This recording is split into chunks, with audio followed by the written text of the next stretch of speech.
Okay, we're live. Good at, oh, ready? Sorry, everyone needs to mute except Tony.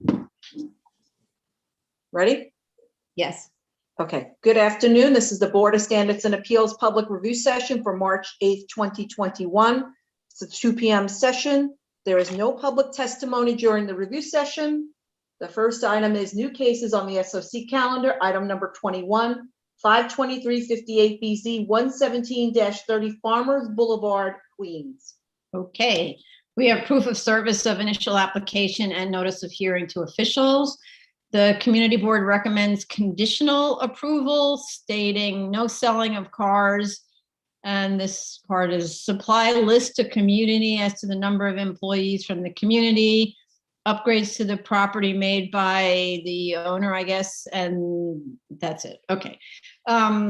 Statement of facts was amended on March 3rd. So in case commissioners were reviewing it after March 3rd, they may have missed that, to include the proper request for a waiver of the board's rules. Since this request for an extension of term was filed 5 years after the expiration, it expired in 2014, it was filed in 2019. The correct citation, however, which needs to be revised in the statement of facts is, because the citation has a sort of a typo in it, it's section 1-07.3, parentheses, open parentheses, 3, close parentheses, open parentheses, little I, close parentheses, lowercase I. Proof of continuous use since the expiration should be established with street view photos showing the business in operation continuously since 2015.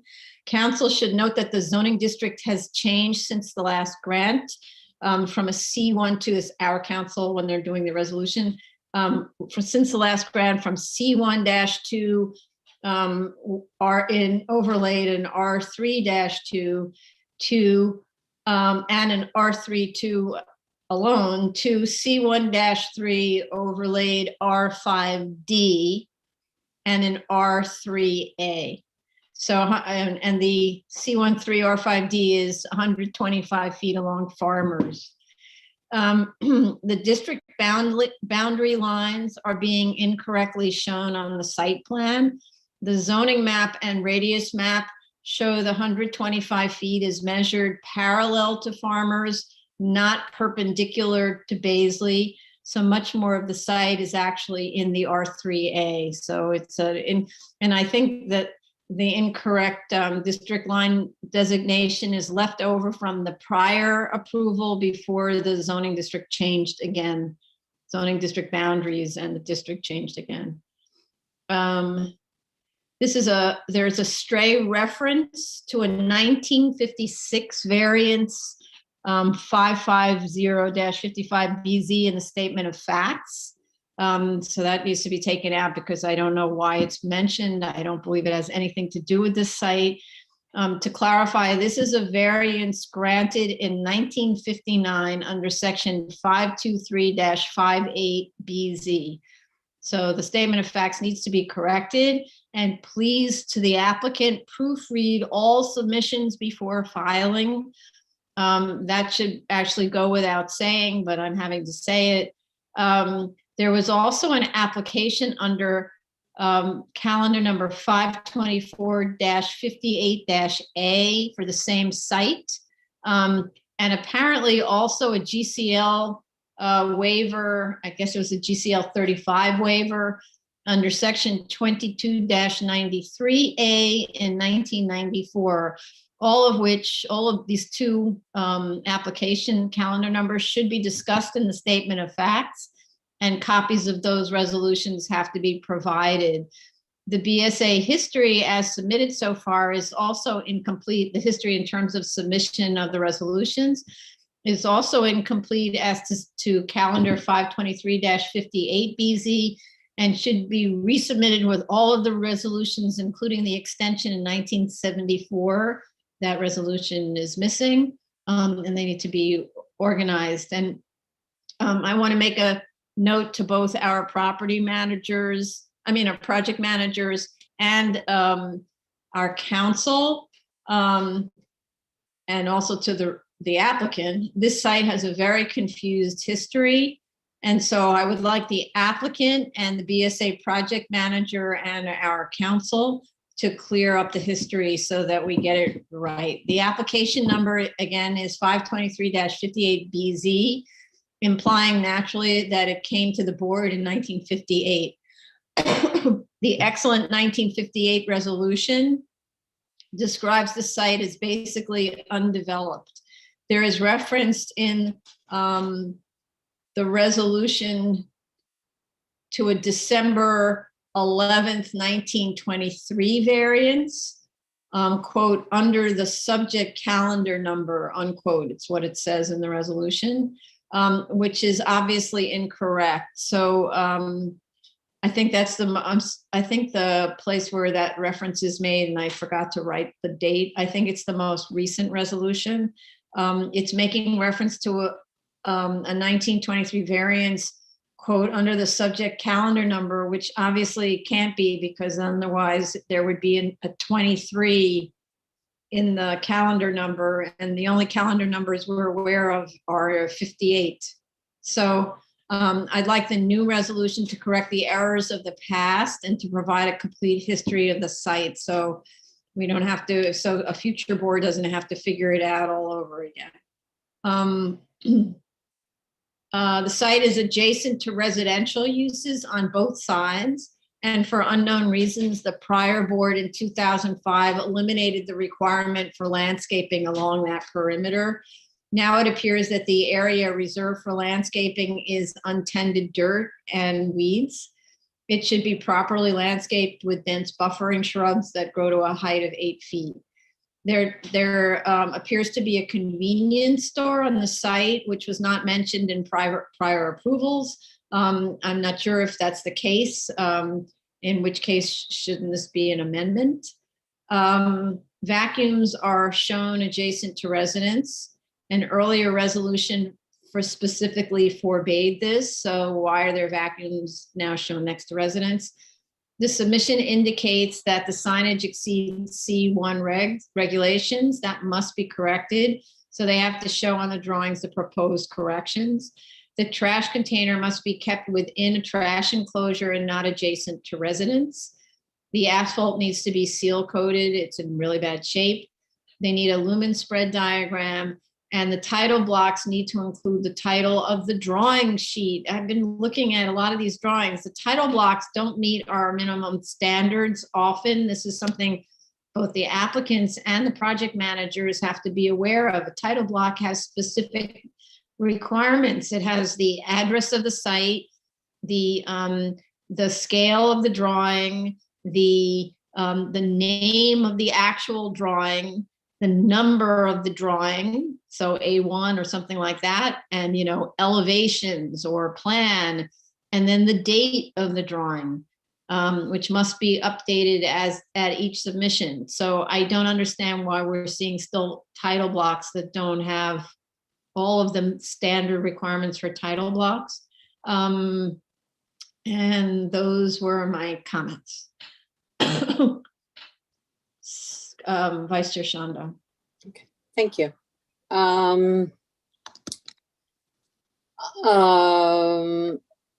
One of the confusion I had was because of the street widening, the plan that was submitted shows a dashed line that is parallel to Baisley Boulevard, and then it wraps around there. And then also of this almost similar weightage is the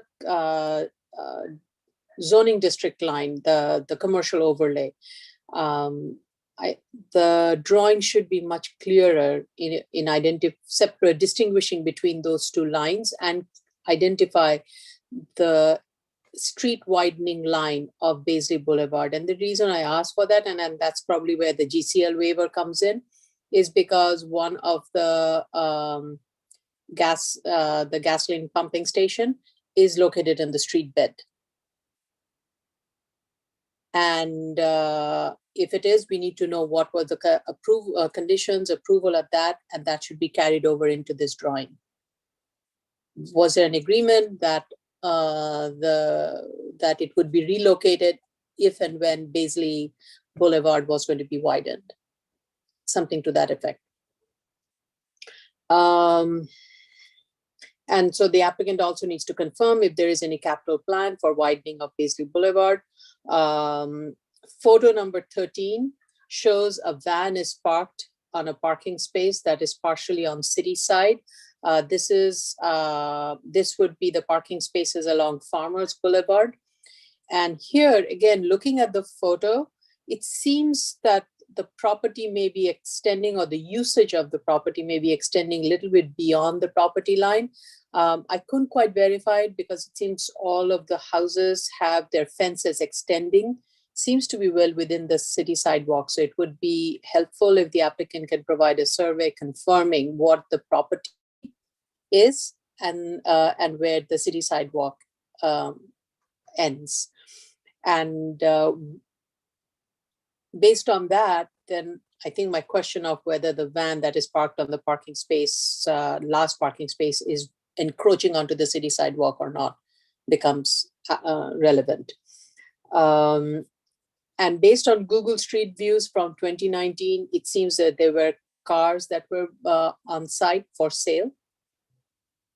I don't see it in the recent submissions, but from the 2019 one.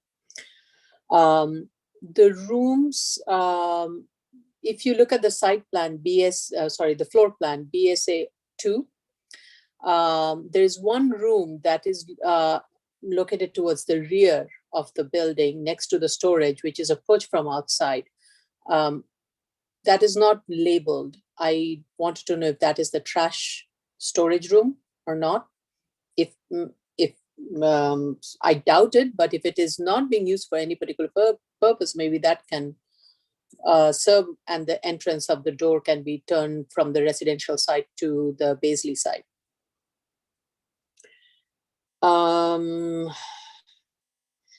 The applicant needs to confirm the hours of operations of the facility. You mentioned the lumen and the trash storage, landscaping. I won't go into the details. And photo 10 shows the area where 3 vehicles would be parked along the side lot line, which is towards actually it's the rear lot line.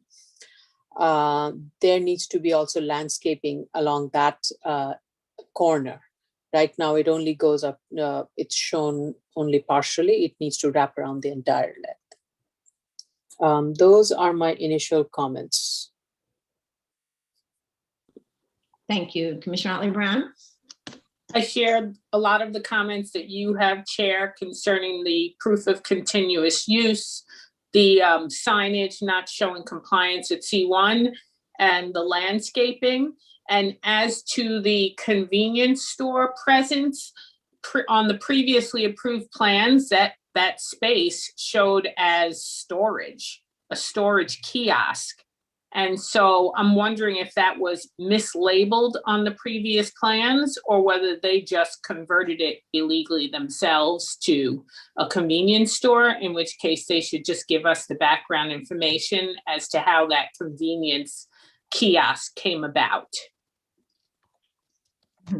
Okay. Okay, thank you. Commissioner Sheta?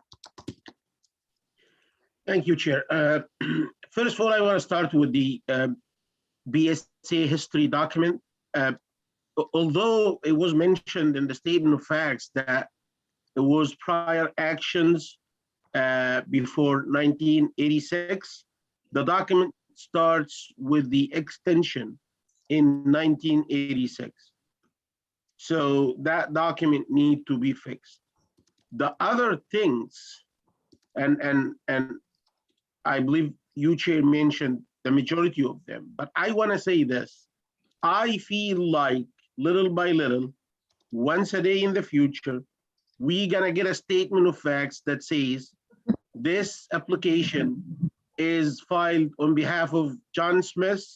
It's seeking X, Y, and Z. Please see attached, period, and nothing else. Yes, this kind of state, honestly, I did look at the old one. I didn't look at the March one, but I opened the March one during the past 5 minutes, and I couldn't see anything for building description. And guess what? We're talking about a revised statement of facts here. Means that somebody looked at it and they decided to revise it, to amend it. And I couldn't believe it. I did search.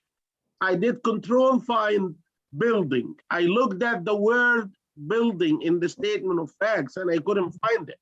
There is no description for the existing building on site. There is no description for the operation. No maneuverability plan provided. No luminous spread. No. Where is the application then? Why this case is before us? It's a waste of time. Again, this has to stop. Yeah. Thank you. Thank you.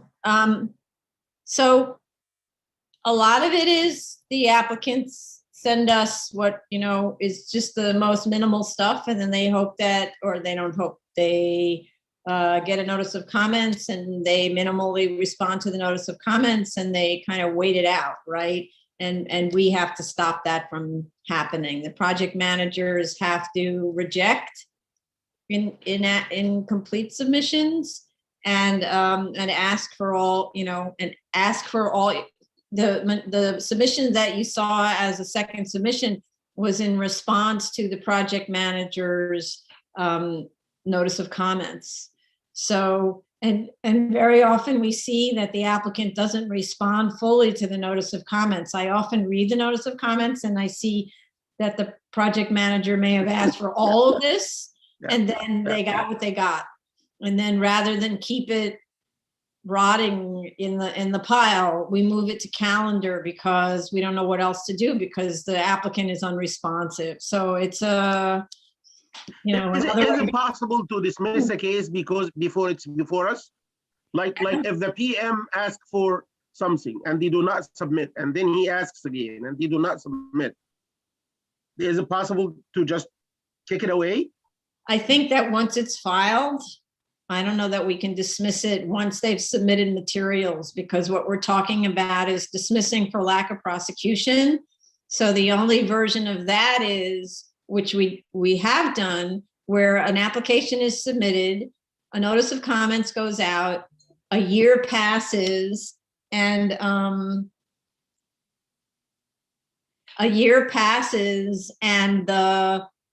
there's been no response. So then we send out a dismissal warning letter that says, it was a year ago that you got your notice of comments. If you don't respond in 30 days, we're going to dismiss the case, right?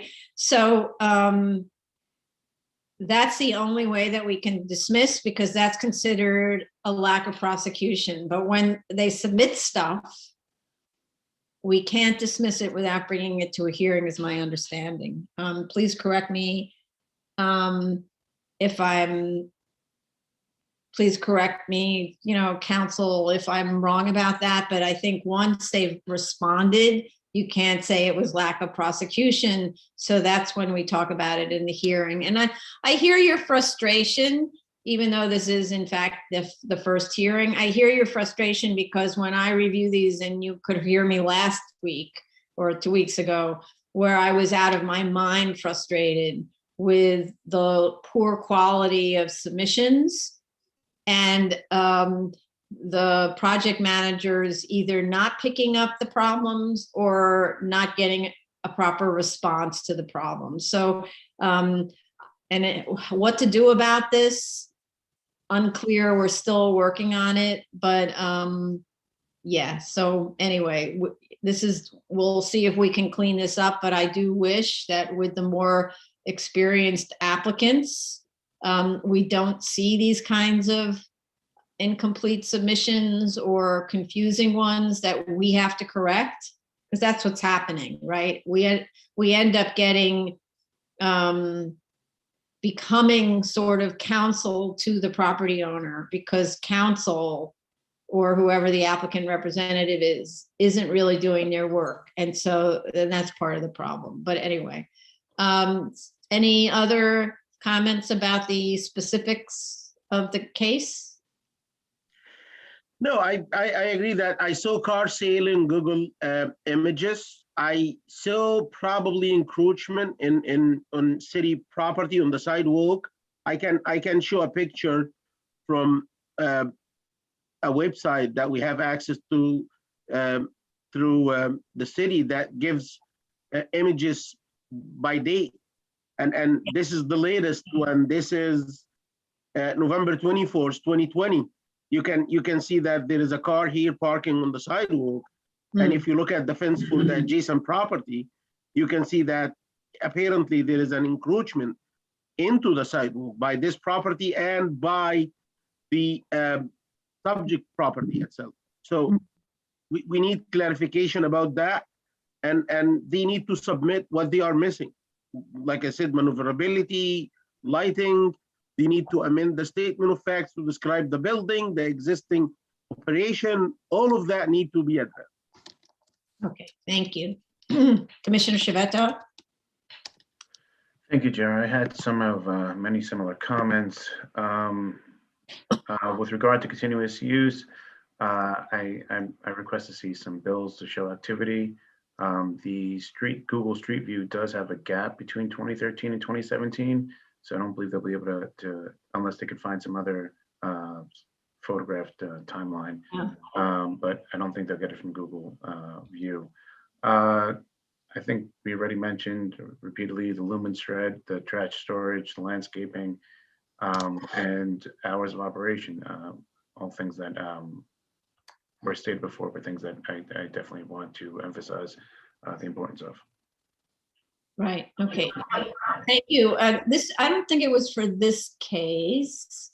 For another case, we also have some gaps in proving continuous use. And just 1 second, Kurt, I'll call on you a second. I saw some other gaps, and actually Zola now has, so that's the city planning's website, Zola now has access to satellite views that go back really far, like even to the 1920s.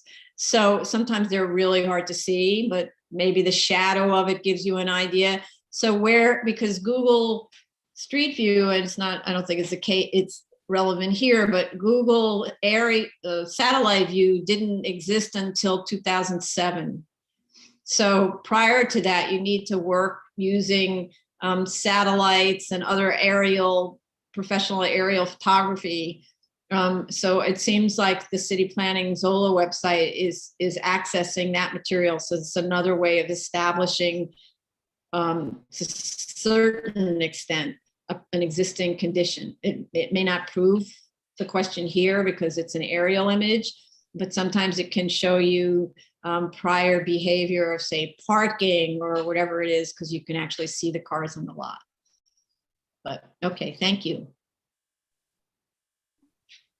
Oh, and Kurt, I'm sorry. Kurt, have your hand up. I just wanted to note that what you were saying before about staff level dismissal versus by a vote of the board is consistent with the board's rules. The standards for dismissal are the same, but basically within 1 year of a notice of comments, it would have to be by a vote of the board. Within 1 year of notice of comments, it's also a vote of the board? Or it has to be, or it says, however, any dismissal action to be taken within 1 year after the date of mailing of the board's notice of comments will be by a vote of the board at a public hearing after proper notice to the applicant. So no matter what, it's a vote of the board, basically. Is that right? Yeah. If it's within 1 year of the notice of comments. Oh, so if it's 2 years after notice of comments, then it doesn't need to be by a vote of the board? Is that what it implies? Yes. Yeah, okay. Okay. All right, Here we go. there you go. Thank you. Okay, Move on, Madam Chair. yes, thank you. Thanks, Kurt. Item number 22, 64888 BZ, 2107 Richmond Road, Staten Island. Okay. I think there may have been a late submission on this, which I may not have picked up, so please advise if I left anything out about that. We have proof of service of initial application and of notice of hearing to officials. Community board recommends approval. We have a letter in support from Council Member Matteo. We have a letter of no objection from Fire Department. The applicant needs to go through all of the conditions of approval and demonstrate through photos how the site complies with each of the conditions.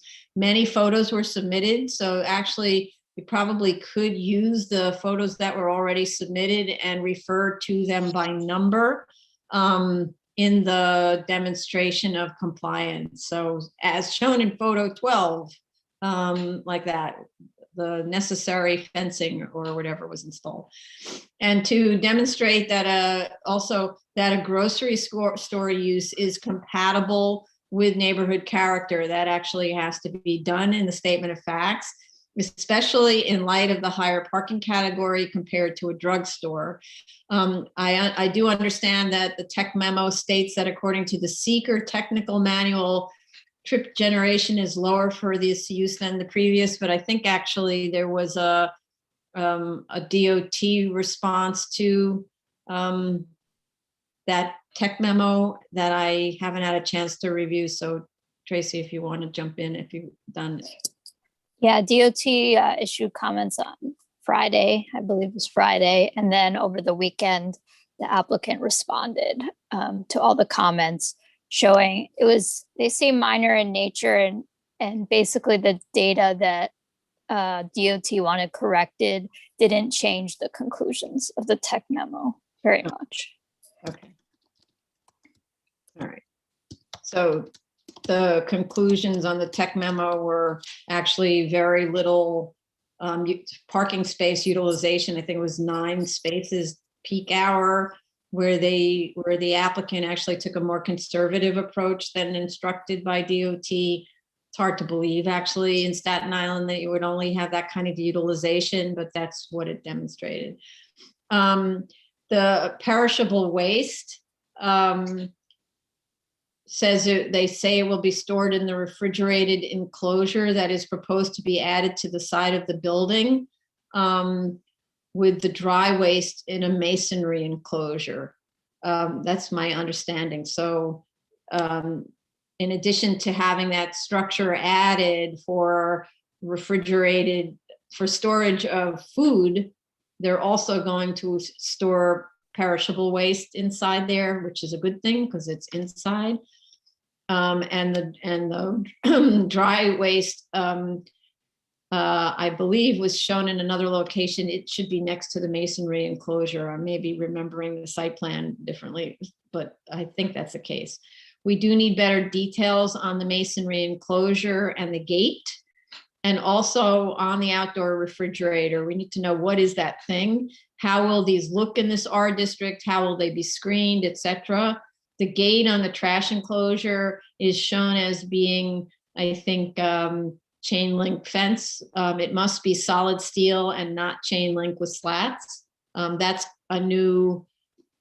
it's kind of a new discovery standard that the chain link with slats is a terrible,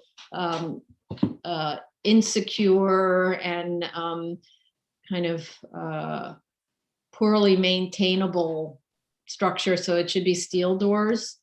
I also wonder why the trash enclosure. Yeah, so at the moment it's being located at the far corner for the regular trash, and I would like the trash enclosure to be located adjacent to the walk-in refrigerator structure. So you just have one structure that's being added on the site close to the building. It's because actually all of the imagery from the street, you look onto the site and what you see is the trash enclosure that's in the corner. So that should be moved to adjacent to the refrigerator. And also my other question is, why can't both of these uses be located, both the refrigerator and the trash enclosure be located inside of the 10,000 square foot building? Why do they have to add a little appendage like that? 10,000 square feet's big. Why can't it all be inside, which is something that we've talked about in a lot of our other applications. If it's a new project, put it inside. Why impose this on the community? The site is already heavily landscaped, and the nearest residents sit high above it on the hill. So there's actually there's no actual adjacency to the parking, trash, and lighting by residents, but you can see it from the street, which is a residential neighborhood.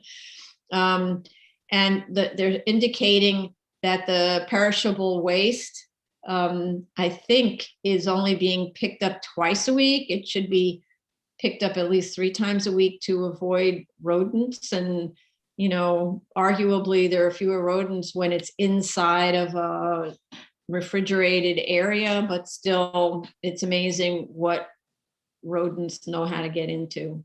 The certificate of occupancy makes reference to 2 declarations of restrictions recorded against the property and 2 city planning reports.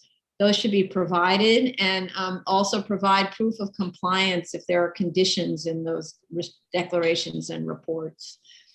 We have I already talked about this. So the tech memo results in a demand of only 9 spaces, but in a C1 zoning district, the requirement for spaces is 1 per 200 square feet. So basically, they're looking for us to not require what would be required if this were in a C1 district. But also, I wanted to point out that the particular business that they're proposing to move in to this site already exists. There's one in Brooklyn at 1901 Emmons Avenue that has a parking lot. So I'm not sure really whether the data applies. Arguably, Brooklyn uses fewer cars than Staten Island, but they should be looking at the utilization rates of the actual store in their other location that has a parking lot. And then, let's see if I have any other. No, those are my comments. So Vice Chair Shanda. Thank you.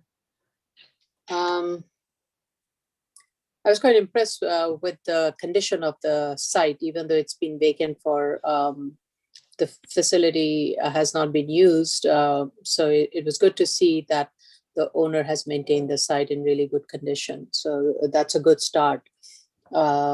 I would like the applicant to provide some of the interior photos along the lot line, especially along lot 31, which is the abutting, I think it's a doctor's office or so.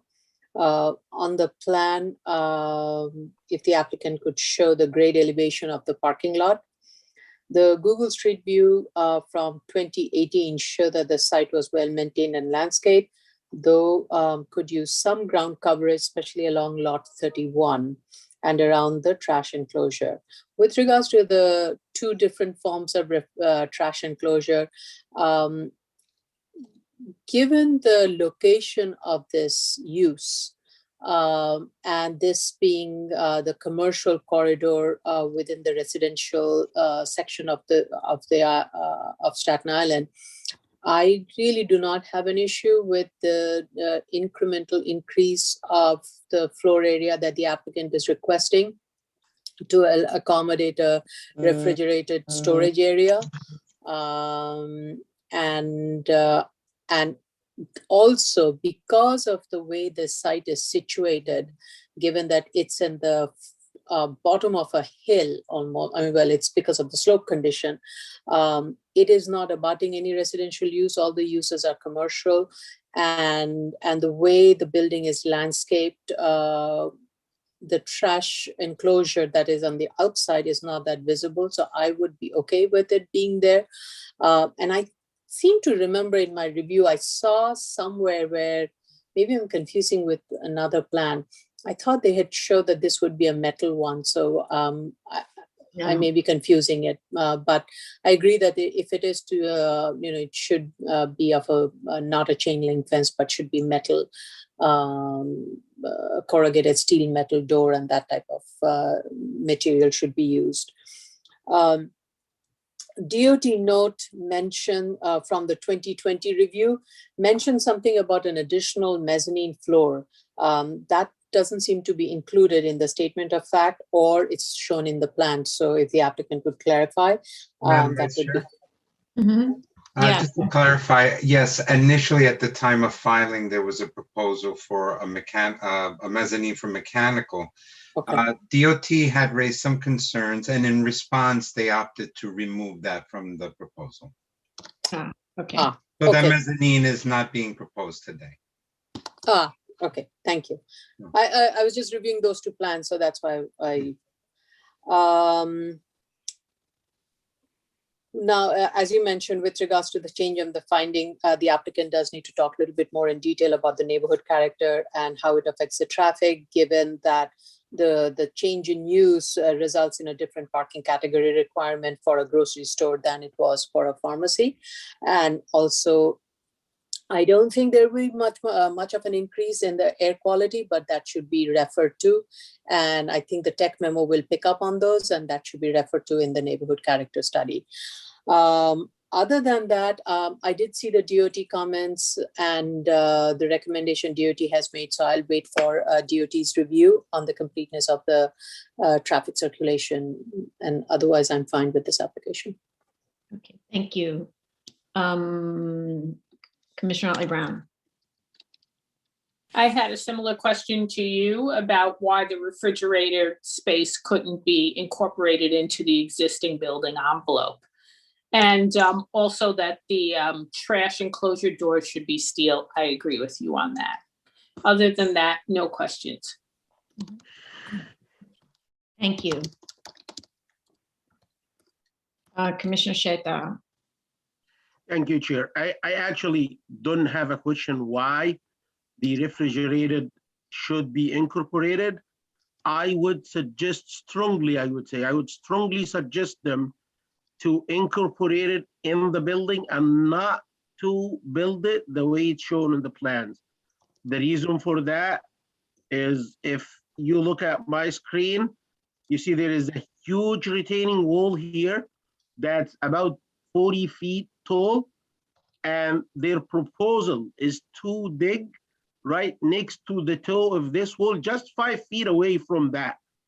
And I'm afraid if this is not done correctly, we're gonna hear about this in the news. So what I would suggest is either incorporate it inside, or if you don't have space inside, build it the way it's shown. Leave at least 20 feet from the toe. You could reorient the building like the way it's shown and build it that way. This is not a recommendation. This is just a suggestion based on my experience with like collapses from excavation next to buildings and retaining walls. 20 feet from the toe. Yeah, 20 this feet. is one thing. The other thing is it's a very simple fix.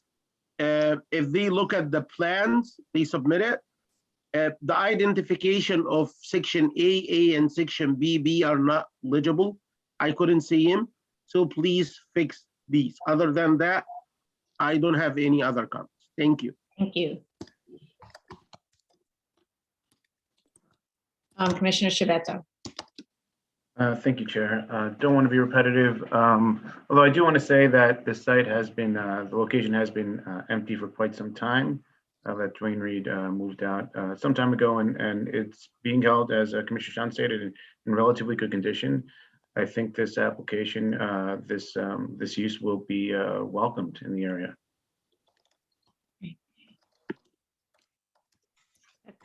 No other comments? That's it? Okay. Okay, the next item is item number 23, 6-09BZ, 24 Nelson Avenue, Staten Island.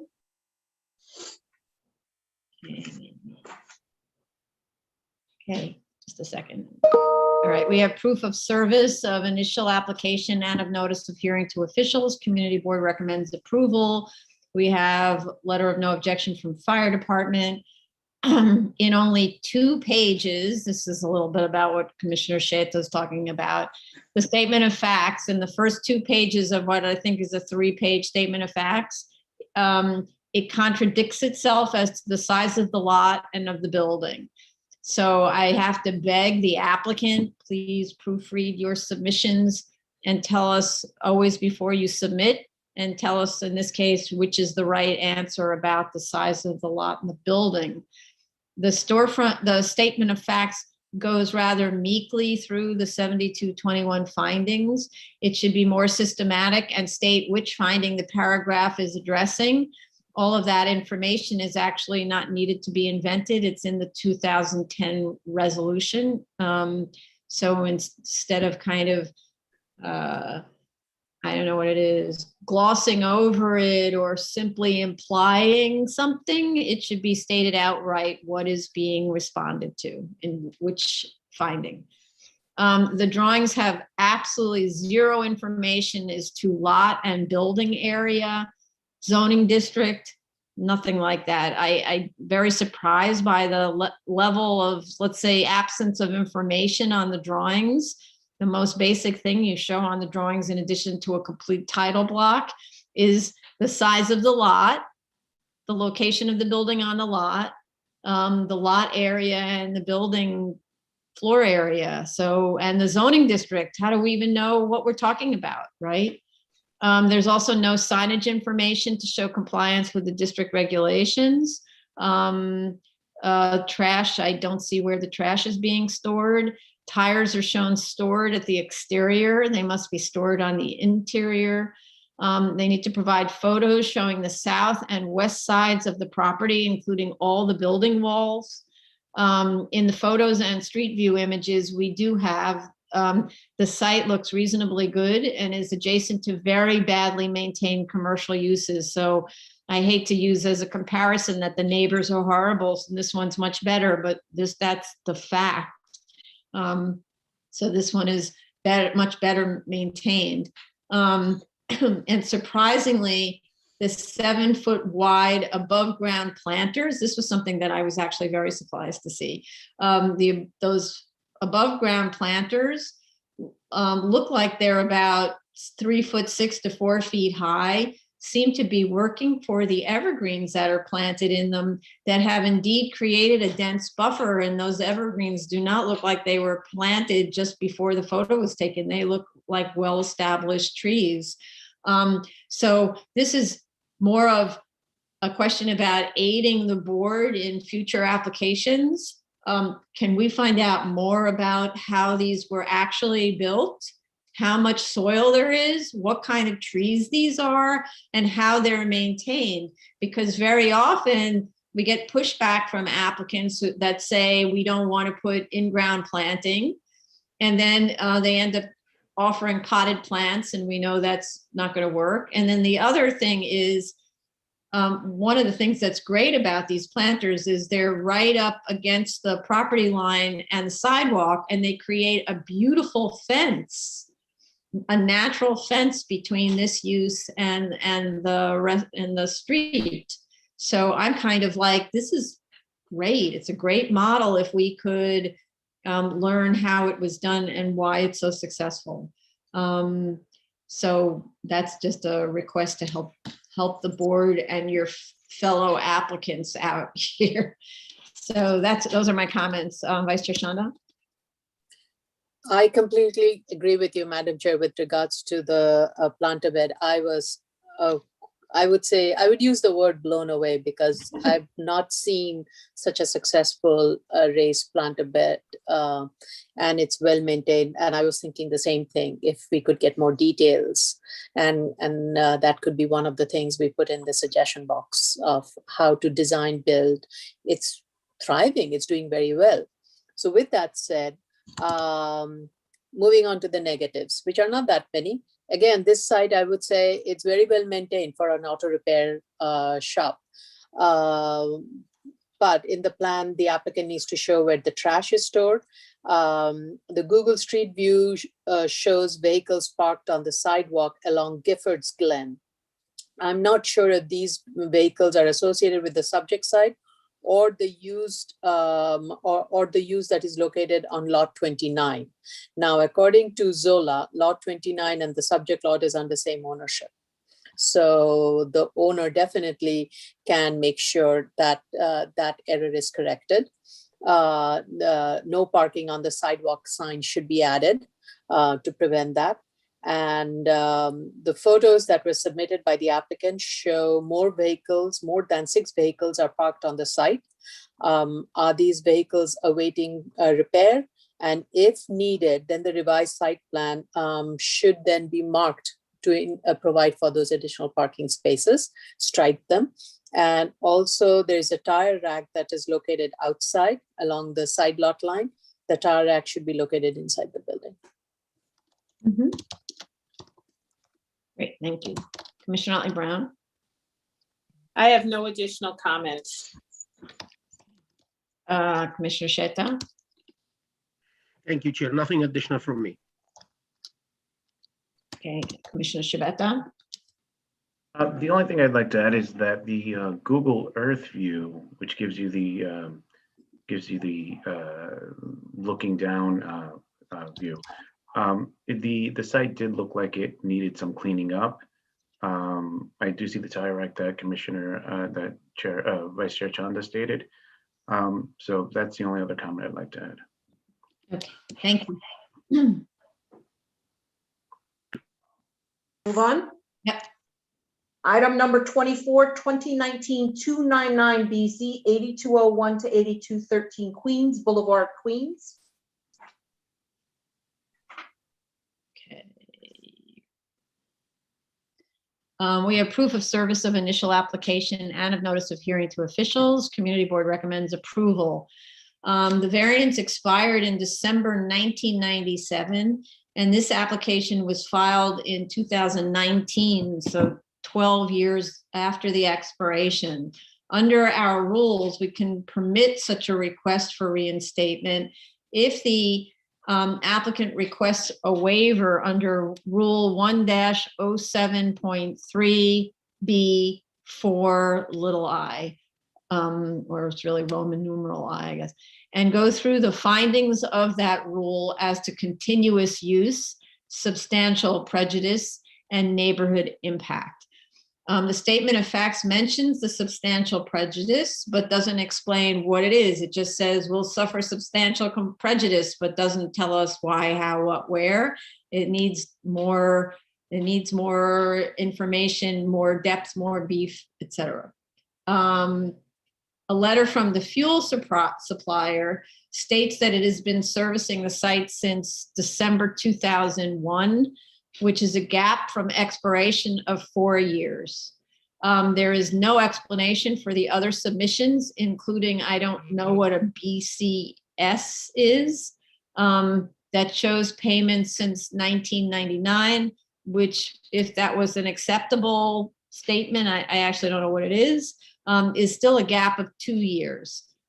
So I'd ask, this is the one I was talking about before, is there any photographic support for this time period that's missing? And this is where I checked that Google Street View didn't exist until 2007, so you won't find it from that. You might find it on the Zola aerial imagery or other aerial imagery sources to establish kind of a visual pre-existing. Yeah, go ahead, Commissioner Otley Brown.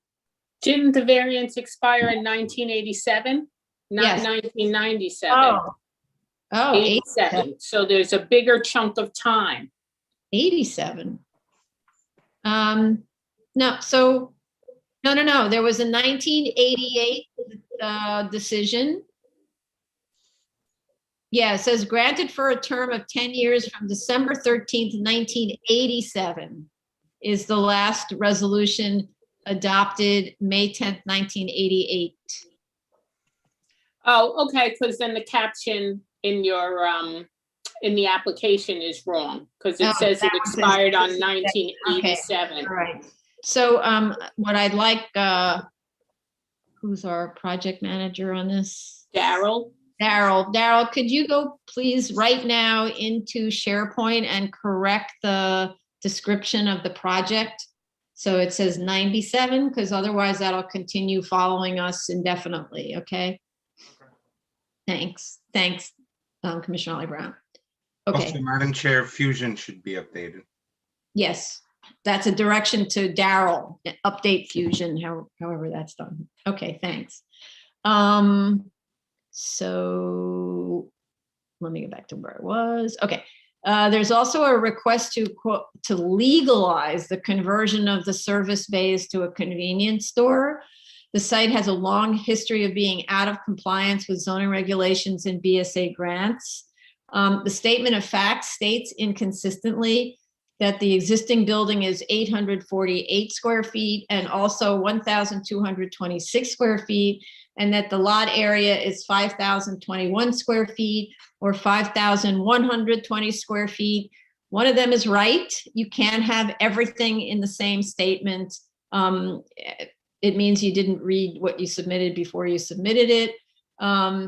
There is, and then I started to understand what the 848 square feet is, which I'll discuss in a minute. There's a 50% limit on expansion for these pre-61 variances. And that limit is what was the size of the building in the original pre-61 grant. That's what you're basing it on. So we need to know what was that building size. The proposal, and this is where I figured out what the 848 versus the 1226 means. The proposal appears to involve the demolition of the existing building, or let's say almost all of its demolition, except for 848 square feet, arguably.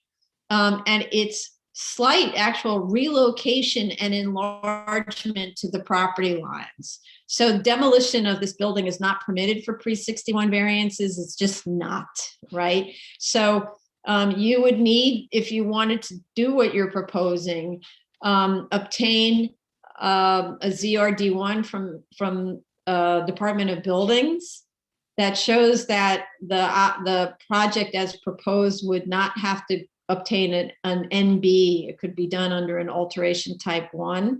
But the basic standard that we use, for instance, on the 73-622s is that more than 50% removal of the floor area constitutes demolition, right? And I think that's also, what's the section 5221? Is that it? 52 something? Anyway, there's the the maximum size of demolition, which is 50% of the walls, et cetera, et cetera, et cetera. Anyway, there is a standard there, which I didn't get to quickly. And Yeah, then, Madam Chair, yeah, it's actually 11412 that guides this, which permits the structural alterations, enlargements, but to the 50% as to what that 50% constitutes an alteration versus a new building. I think that's the question you've asked. no, so, right, so there's two different things. One is the expansion by 50%. So we would need to know what existed pre-61. That's what you see in 11412, right? But then there is what constitutes a complete demolition of a building. That's in 52 something, which can't remember. I think it's 5231. It's changes. I mean, it's basically changes of lawful non-conforming uses to other lawful non-conforming uses, which I believe is a little more stricter than 11412. No, 11412 says you have a 50% limit on the expansion.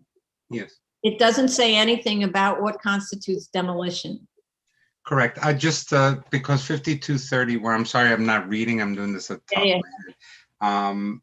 Basically, when my understanding is that when dealing with lawful non-conforming uses changing to other non-conforming uses, structural alterations aren't permitted. No, that's not what I'm talking about. So there is one that tells you, and I'm sorry, it's both for when you've considered to have demolished a non-conforming use or demolished a non-complying building. Has to do with removal of something like 50% of the walls or 25% of the floor area or both. That's the one that I'm talking about. So it's not 5231, but rather than, we'll find it and then we'll refer to it in the hearing, okay? It looks like 5253, which is under 5250 for damage or destruction. And then this covers buildings or other structures in all districts. And then 52531 is permitted reconstruction or continued use. Okay, there we go. Thank you.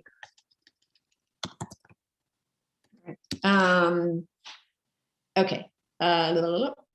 Sorry. So now I'm going to, Carlo Costanza took a look at this application at my request because of this question about demolition. And he observed a lot of issues with the application that are incorrectly filed and all of this, that I'm just going to read because he sent me what they were. It turns out that the filing fees were incorrect. They paid for a special permit and a type 2 checklist, which was not the correct application. So the correct filing is a reinstatement, which has the same filing fee, a type 2 checklist, which has the same filing fee as they already paid. But what they didn't pay for, which they must for us to continue considering this application, is they have to pay for an amendment and a waiver of the expiration of term for more than 10 years. So without that, we actually will not proceed with this application beyond today's hearing. And we shouldn't have actually gotten to hearing on this, but this was missed. So also a seeker protocol affidavit is required since the proposal requires ground disturbance. Basically, that's a disclosure of the spills, a search of fire department and DEC records. And Carlo can provide a copy of the form that is used to guide that. A survey needs to be provided to establish the metes and bounds of the zoning lot. BSA approved plans that were active in December 1961 need to coordinate with that survey.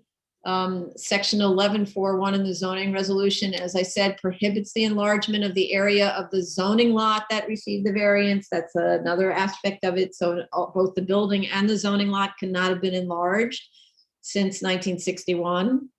So they need to establish that. The DOB objection states enlargement of an existing building, and this is what I was talking about before. So either, so that needs to be clarified. The accessory retail use has a maximum retail selling floor area of either 2,500 square feet, which is not anywhere near, or 25% of the zoning lot area, right? And I don't know if that's actually the case. So I would like to see the a floor area calculation diagram page that diagrams the floor area that they're counting for selling, because this is actually quite a large selling area. There are a lot of shelves, like many aisles, and there's also the refrigerators that line it. So I'm not really sure how that's measured because the shelves have to be included in the selling area. Are those refrigerators that you open up to get your soda, is that part of the selling area? I don't know the answer to that question. I'd say to be conservative, you have to do it both ways. Include it and don't include it. And let's see what the answer is. And then in terms of whether there was a special permit that might be applicable to this site, it wouldn't under 73-211 because the site is too small. It's less than 7,500 square feet. And then the issue of parking, which I'm going to get into. They're not providing any parking on the site. And if there is to be a convenience store, they have to have some parking, both for ADA requirements and also because you can't assume that everyone is going to be running from a pump inside the convenience store and holding up all of the future patrons from coming in because you're parked at one of those dispensers. But going back to the expansion of the building, I do understand the idea of expanding the building to meet the side lot line now that there's a residential building constructed next door, because that residential building has blank walls on that side. So you really could expand this building physically to the side lot line and it wouldn't be imposing on the residential use. In fact, it kind of makes sense. But But I don't agree at all with expanding to both of the front lot lines, because again, it precludes room for even a single parking space for the convenience area. So I think their proposal is too big of an ask with respect to the size of the site. The maneuverability diagram is really not good. It needs to show the width of the vehicles as they move through the site. You know, when you have that little one line, it makes it look like it's a bicycle that's maneuvering. It doesn't talk about the width of the car and how it has to turn and so on. So maneuverability has to show the width of the car.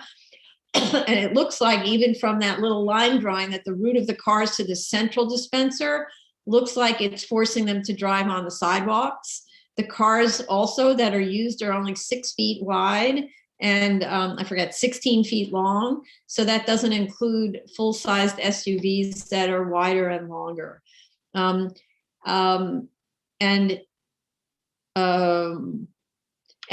there's a photo provided, I think maybe this was from Street View, or maybe they provided the photo, with currently there's only one dispenser island in the center. And even with that one, you see cars driving on the sidewalk in order to get out from that spot. So it seems to me that you have real maneuverability issues that I'd like DOT to look at. I see Carlo's hand up, so I have more comments, but go ahead, Carlo. Madam Chair, I think just in response to what you just stated about the maneuverability on the site, I think it'd be helpful if it wasn't already included to discuss if diesel fuels are dispensed here, and if we need maneuverability for larger trucks. So they showed maneuverability of one very large truck that may be the tanker, the oil tanker truck, which seems to only be able to get into one location. I don't know how it gets into the other locations. It hangs over the edge. So yeah, Nazar, did you want to because I just want to finish my comments and then we'll go to everybody. Is that okay? I just want to say that these kind of big trucks, this is what they get. I'm going to show a picture for a really big truck, and I will show the maneuverability issue on the side. Okay. So you can just move forward. Thank you. Thank you. So, okay.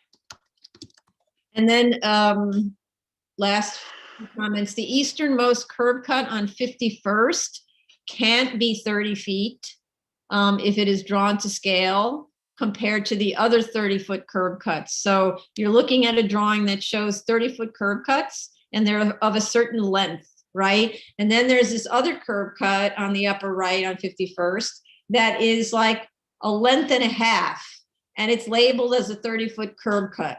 So unless my eyes are deceiving me, that can't be right. So it needs to be measured and drawn correctly.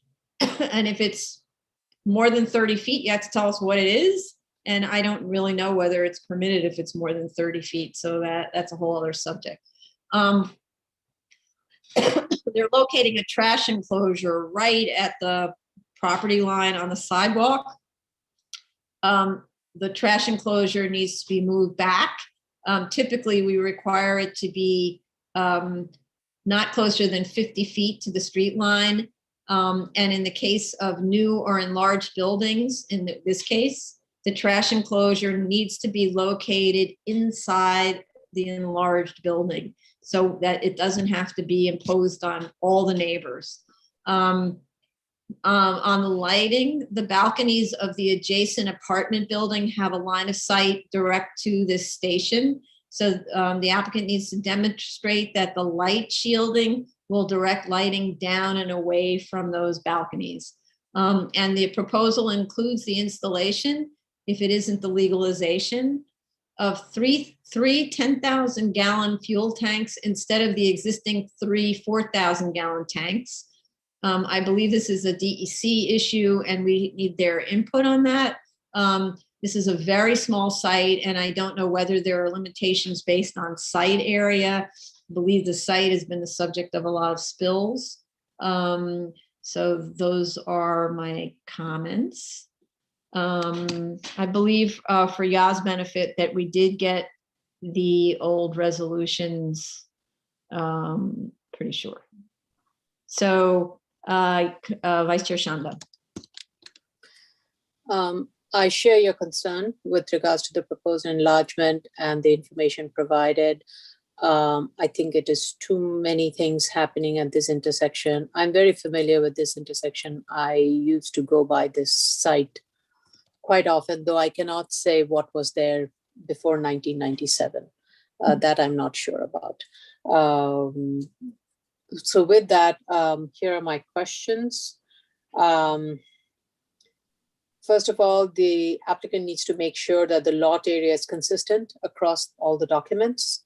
The applicant needs to clarify the existing built cuts per BSA Plan 003. All curb cuts are 30 foot wide. And as you pointed out, so some of these curb cuts that are proposed to be relocated or reduced with also seem to indicate that they're 30 foot. So there's inconsistency in what is being stated and shown. The hours of operations, I did not see it anywhere in the document. Applicant needs to provide a signage analysis per frontage. The trash enclosure, I think in this case, has to be provided within the building. Given that it's such a narrow site, it being outside means it's going to start rolling out. So it needs to be contained within the building. And this is a very busy intersection. So with quite a bit of foot traffic. The air pump vac machine, I'm assuming it will be required given our past experience. Not a vac, just the air. No, sorry, air pump. Yeah. Sorry, thank you. The air pump would be required. It's not shown in the plan. Given the tightness of this site, we want to see it now and not be placed somewhere down the lane if this is approved. So and even if a vacuum is being proposed, I think it's too much for this site. Convenience, vac, I mean, whatever is required should minimum be provided. I don't think there is enough space for any vehicle to car to stop and wait for a large vacuum cleaning, but No, not a vacuum is not. I know, but if the applicant is proposing it, they need to have a plan laid out, even for the air pressure check. There isn't an area where a car can wait. The car can pull over and wait. So that also needs to be factored into the design. The landscaping, there's hardly anything that is proposed. There isn't much space, but no detail has been provided. The two gas dispensers that are proposed near the convenience store, I don't think is adequate. There isn't enough of an adequate clearance. If a vehicle is parked to the right of those gas dispenser, I don't think there is enough clearance for a pedestrian to walk along the doorway to enter the site. Same thing goes for ADA accessibility. So those things need to be clearly laid out in the plan. They need to provide a striped area for ADA parking and ADA accessibility. Again, I have the same concern with regards to the maneuverability plan. It seems only the second easternmost curb cuts on both street frontages can provide access to big trucks. If so, there has to be a clear signage or some operation that has to be laid out that whereby the truck does not end up using the other curb cuts, especially at night, because the streets will quieten down. There's less monitoring going on. So there has to be a designated curb cut only for truck uses, and the rest can be for vehicles or so. Those are my comments, but I do have a lot of concerns with this site, and there's too much going on this site. Thank you. Commissioner Brown? I agree that they have to show proof of the pre-61 size, building size, and they need to break the signage up, break it down by frontage. And they also need to correct the statement of facts and findings on page 1 as to when the term ended. I knew it wasn't just the caption.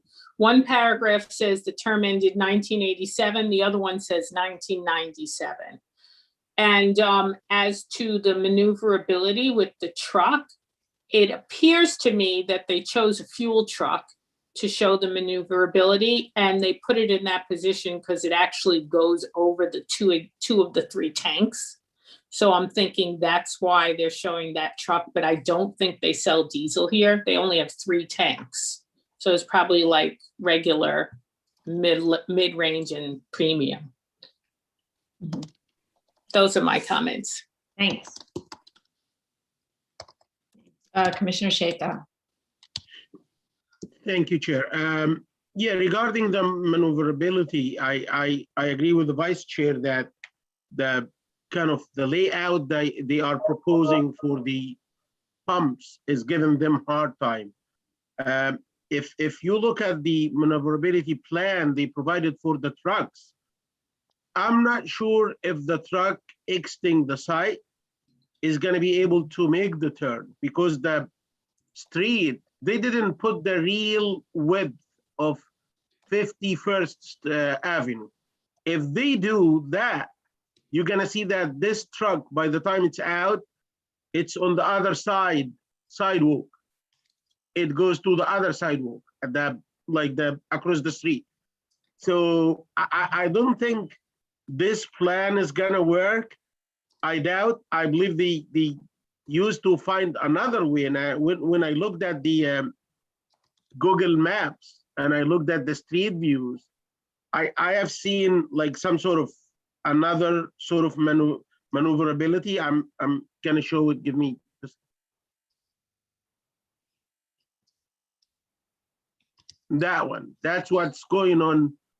Oh, That's yeah. what used to be going on inside. It's that truck is coming actually from the other side, and it's making a turn to the sidewalk and then back in and then go into the side. So I'm not sure if this is just the plan they submitted, it's just submitted to like satisfy our filing requirements, and this is what's gonna be taking place on site. If this is gonna be the case, I believe it's a nightmare for everybody who's driving by site, because every time they like deliver fuel, it's gonna be huge delays around that site. So I'm not sure if we or any other agency has control to like limit the size of the truck they can get to the site. This is number one. Or the other option is to rearrange the pumps, the locations of the pumps in a way to make the maneuvering like more smooth on site. Okay, so we really need DOT's input on this application. And I wanted DEC's input because I'm concerned about the size of the tanks. I don't know if 10,000 gallons is your standard these days. Maybe it is, I don't know, but it's putting a lot on the site. And I see Vice Chair Shanda's hand up, but we have to finish going around the room. So Commissioner Shivetta. Thank you, Chair. My largest concern, of course, like the rest of the board, was the maneuverability. I think it'd be wise to get DOT's input on this. It seems pretty clear to me that we are going to need an actual physical redesign here. The pumps need to move, and it would be helpful to have experts tell us what the best way this could work, because clearly the photo that Commissioner Sheta showed was something that I pinned. That can't be what continues to happen here. Correct. Vice Chair Shanda? You're muted. You're muted. Okay, thank you, Commissioner Sheta, for pointing that out. The reason that maneuverability happened, and you're right, I think it is likely to happen, partly because a truck from the service lane of Queens Boulevard will have difficulty making the turn. So most of the delivery generally will come along the Queens Boulevard, the main, not through the service, but the main service, and will make a turn on 51st. It's easier to make the turn because it's a wider turn and then you can enter it. But you cannot, again, it makes it difficult to exit onto Queens Boulevard because it's a very sharp, it's a Queens service road, it's a very sharp turn to be made onto Queens Boulevard. So we do need to get a clarification as to how such a truck would be able to make that turn from 51st onto Queens or from Queens Boulevard Service Road onto the site and then up to 51st. So that is a concern. Mhm. So this maneuverability diagram is quite different from the ones that we It's normally. idyllic. Huh? It's idyllic. No, what I mean to say is normally we see maneuverability diagrams that are really site-based and you just see them coming from kind of inches away from the street right onto the site and on from the site, right off the site. We don't usually see the impact on the rest of the roadway unless it's connected with kind of a seeker review where we're getting traffic studies. So in this case, we really do need to see how, when the truck comes off, we have to watch the truck coming off of the thoroughfare and see how it's impacting traffic as it makes those turns. So in other words, you need to pull the camera back and take in much more of the area around the site in order for this to be a usable maneuverability diagram, which is not something we always ask for. Not something. Okay, thank you. Did we get everybody? Yeah, Commissioner Shettar. Yeah, I just want to whisper to our PMs, when you see a maneuverability plan that's submitted without showing the real width of the streets around the site, take a closer look at it. And if you believe that you need them to amend it to include the real width of the streets around the site, ask them to do so. Because sometimes, like this one, if they plot the real dimensions of the adjacent 51st Ave, it's gonna be clear that this maneuverability plan is not real and they need to revise it. Agreed, thank you. Thanks, I don't know, do we have more on? No, that's the last one. Last Then we one. have to go to the public hearing. Yeah, so for one, does anybody need a break before we go into public hearing? We're good? Okay, so we won't have a break until 4. But can Steve make me a co-host? Because I can't lower Shampa's hand, for example.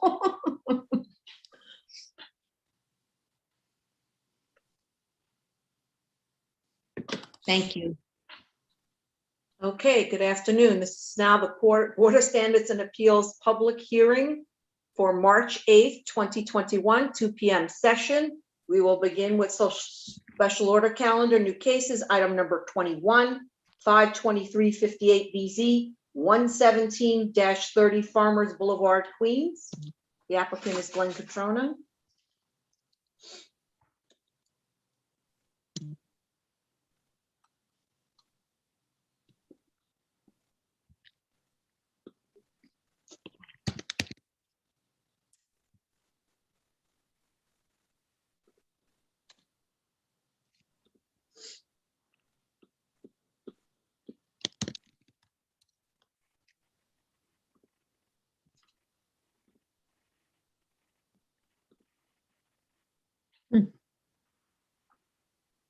And there he is. Got him? He's here. Yeah. Just give him a second.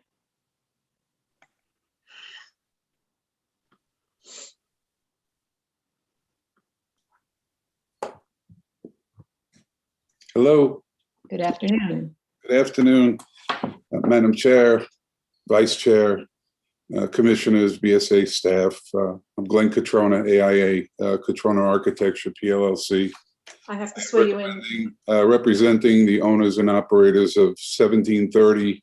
Mr. Catrona, Glenn, I have to interrupt you, Mr. Catrona. I have to swear you in. Yeah, is there anyone else with you? No, right? Okay. Yes, the Kobe Mizrahi should be signing on. He is the operator of the station. I don't see him yet. Want to wait a moment? yeah, he's here. Oh, he is? I didn't see it on the list. No, he's just signing in right now, or let's say connecting in. Okay. Yeah. Okay. Oh, Jacob Mizrahi. Okay. Yes, I'll be on mute while. Okay. All right, but I just need you to stay on till I swear you in. Raise your right hand. Do you affirm to tell the truth, the whole truth, and nothing but the truth in your testimony before this board and respond honestly to board member questions? Yes, I do. Yes, ma'am. Okay, Yes, I do. thank you. Please state your name for the record, Mr. Catrona, and then proceed. Yes, Glenn Catrona, AIA, Catrona Architecture PLC, representing the owners of 11730 through 11748 Farmers Boulevard. And so that was a pretty spirited group of comments there, and I hear everybody loud and clear, as I always do. And Madam Chair, I will tell you, this is a very, very confusing history. We did a lot of research at the board, and I hear your concerns, and we will meticulously go through the information there and resubmit very clearly the history so that we're able to put a new resolution together that's very clear. You made a comment about a convenience store. There is no convenience store on site there. There is a kiosk that's relative to the gas pump island service area, not the service area, but the pump island area. It simply is a place for people to go and pay.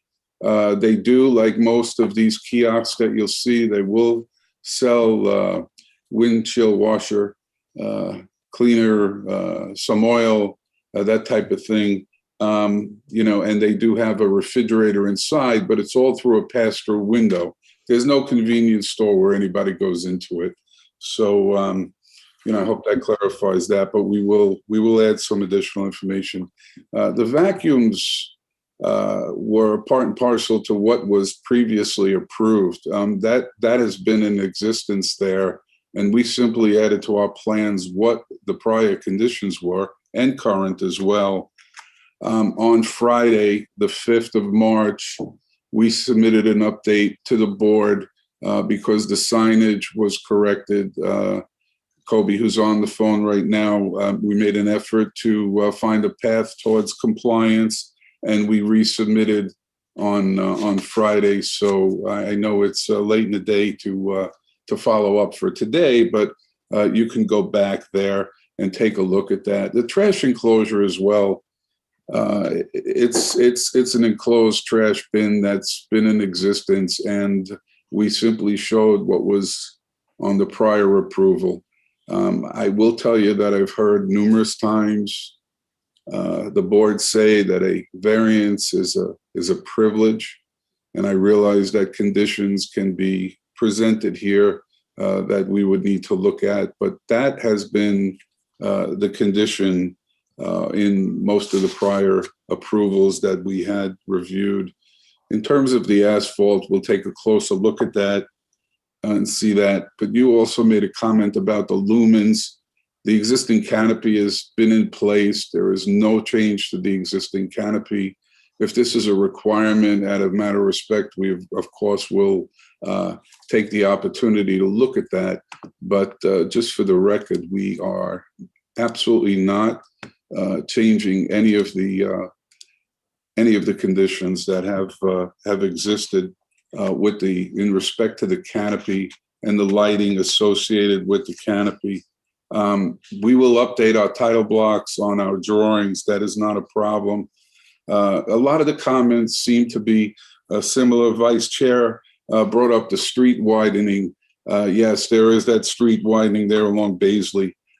From what I understand, and I will verify this year and report back to the board, that improvements were made.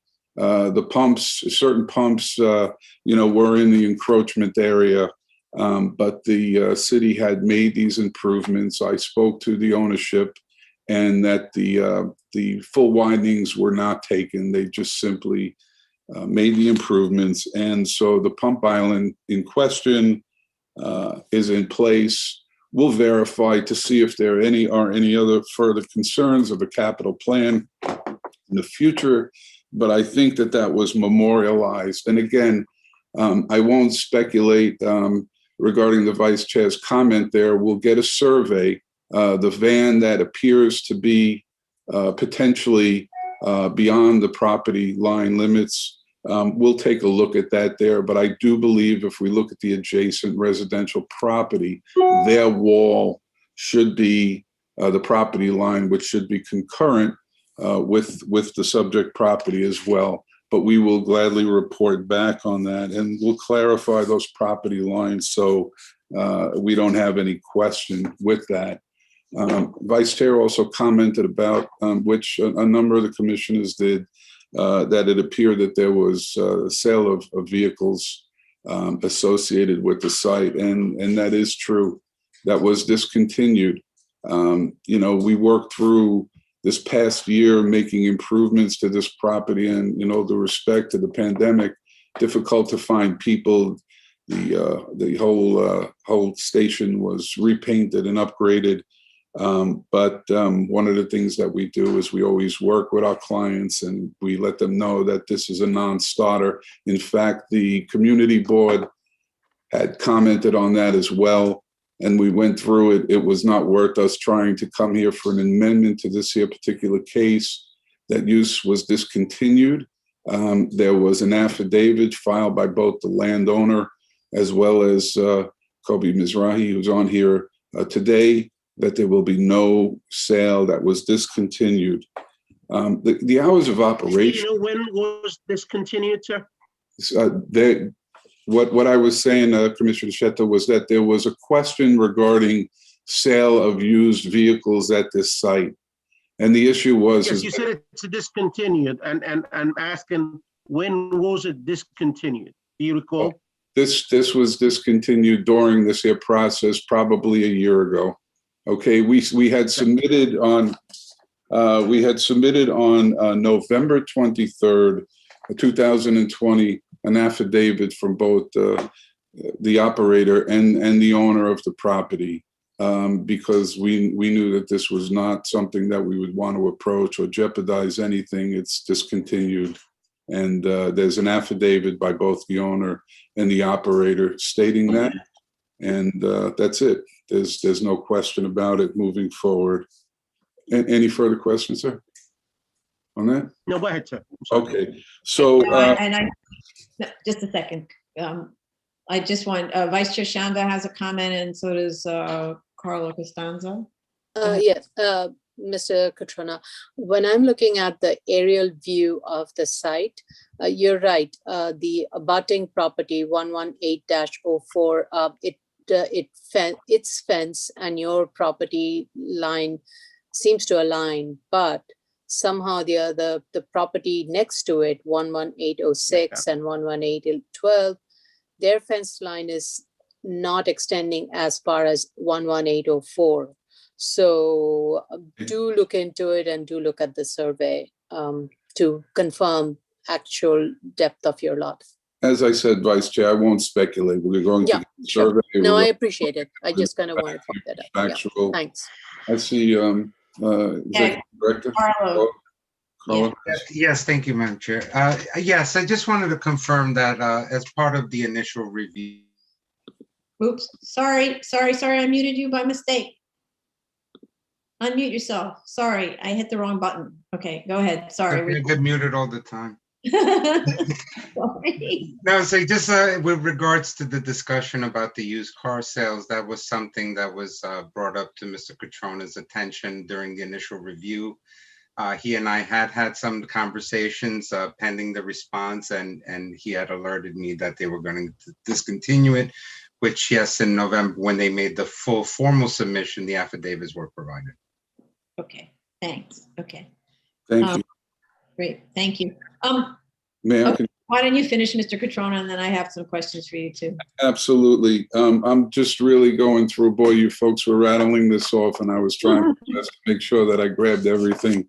We don't have the opportunity to watch the Monday's executive session and then respond on Tuesday, so this is a little bit new here.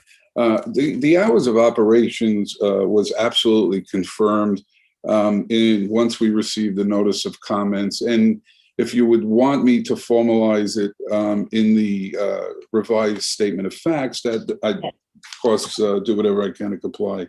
But the operation is, for the gasoline component, is 24 hours a day, 7 days a week. The 3 repair bays, which is operated by 2 different parties there, is from 8 a.m. to 6 p.m., and that is Monday through Saturday. Okay, that was articulated in our resubmission. Again, the issue of the trash storage came, we basically just simply recorded and illustrated a pre-existing condition, the location, if that's undesirable, we'll discuss it. Now, landscaping, let me just discuss this for a moment. Probably in the 80s, the extension of term that was achieved back then, they received an approval to have an opaque fence on the adjacent property lines, and the adjacent property lines both are the residential parcels, the residential uses next to the subject. And so there's a 6-foot high fence that runs there with privacy slats at both cases. And the one of the adjacent one that fronts Farmers Boulevard, they don't have privacy slats in it, but the adjacent property has an opaque PVC fence running there. I noted that clearly in our submission, that was, they didn't have the privacy slats, or that their fence was not opaque. It was the adjacent there.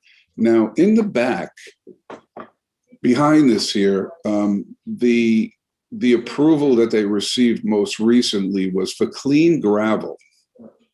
And I will tell you that the people that operate the repair portion here plant vegetables. And they have a garden, a live garden back there that they maintain, and they grow vegetables from. You should see that in my notice of comment submission that was given 11/23/2020. I have all updated photographs in there, and it simply shows what they're doing back there. So there's no arborvitaes. You were looking for that plant species before. Dense planting running along there. Again, the prior approval did not require that there. They got the approval to have an opaque fence. And again, the rear yard was simply just clean gravel. But as it exists right now, the people that operate the mechanic shop, I mean, they actually love it. The couple of times I went there, they're harvesting and they're eating lunch and bringing stuff home to the families from back there. But that's what goes on there. Commissioner Otley Brown brought up the continuous use. We submitted affidavits by both Kobe Mizrahi and the building owner, stating that there was no break in the action. There was a misunderstanding, I guess, between the owner and the operator as to who was going to deal with the extension of term when it was due. That's why we were coming back for the waiver, of rules and procedures, because there was a mishap there. I don't think that'll ever happen again. Again, the landscaping comes up, but the prior approval is simply just an opaque fence and the gravel in the rear.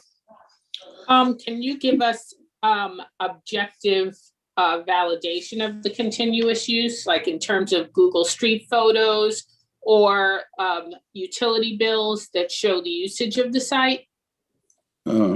Commissioner Otley Brown, absolutely. I spoke with the operator, and we can probably get gas receipts and deliverables that are there. But yes, indeed, if we need additional information on that, to the best of my knowledge and based on going through this case, there was absolutely no break in the action.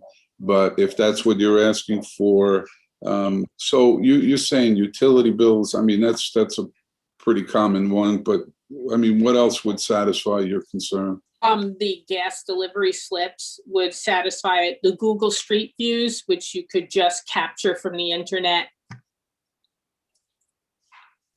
Okay. Absolutely. Thank you.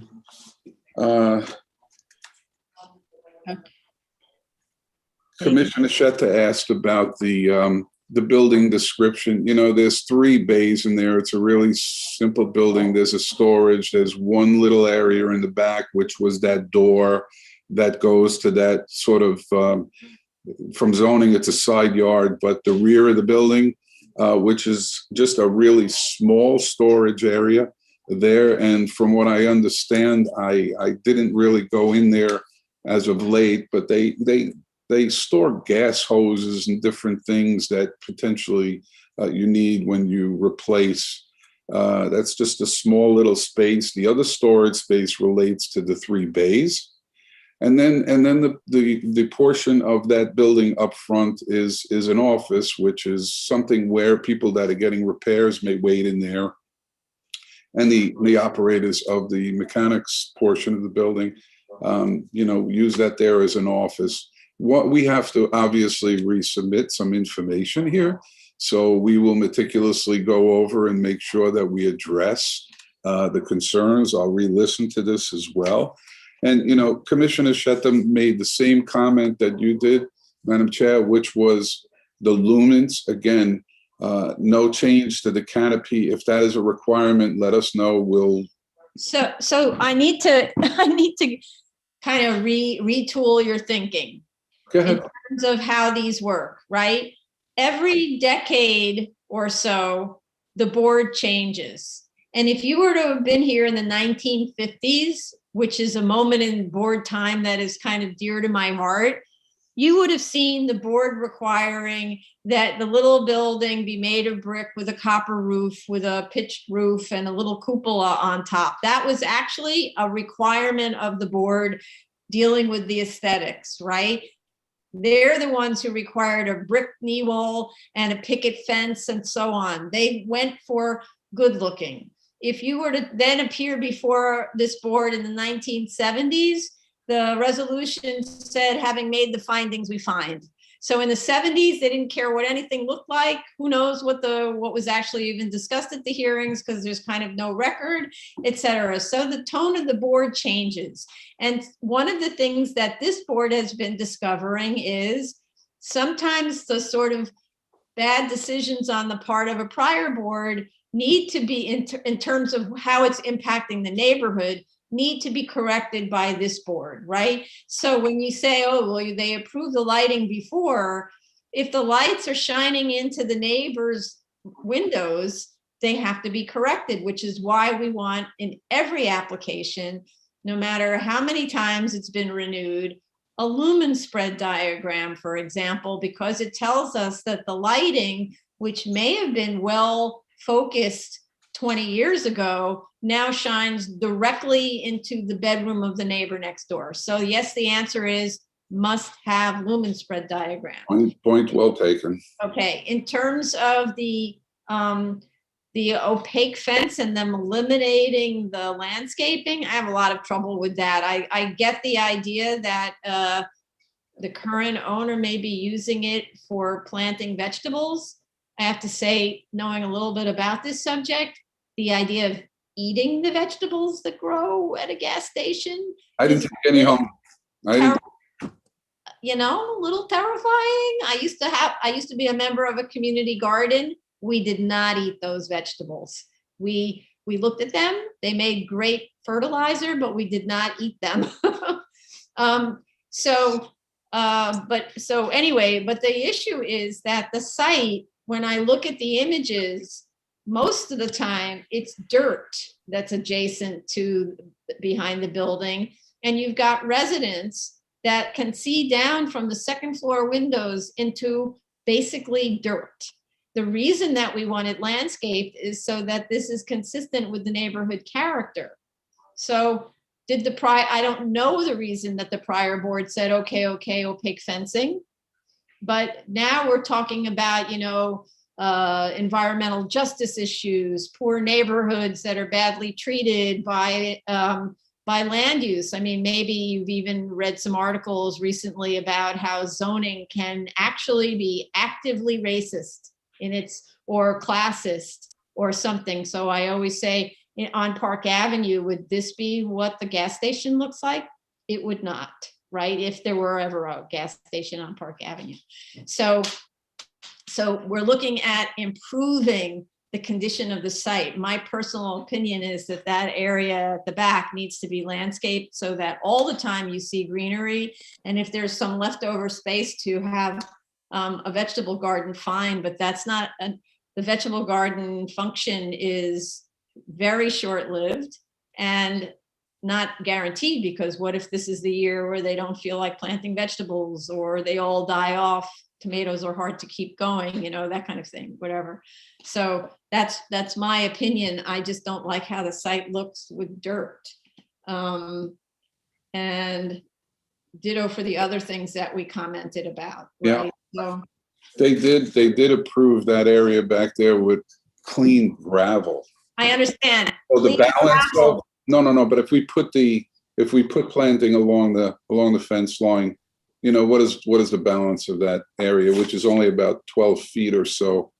Can we do clean gravel, or? No, it has to be landscaped.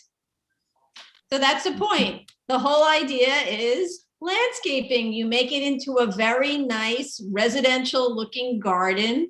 The neighbors have the benefit of seeing that when they walk by the site, and when they look through their windows on the second floor, they can see that and not see basically dirt, which is the same as clean gravel, only the gravel's bigger than the dirt, you know, really.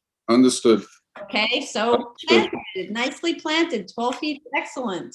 Gives you a really nice landscape buffer area with tall trees and smaller shrubs, and then they can take advantage of flowers and all of that sort of stuff in the lower reaches, okay?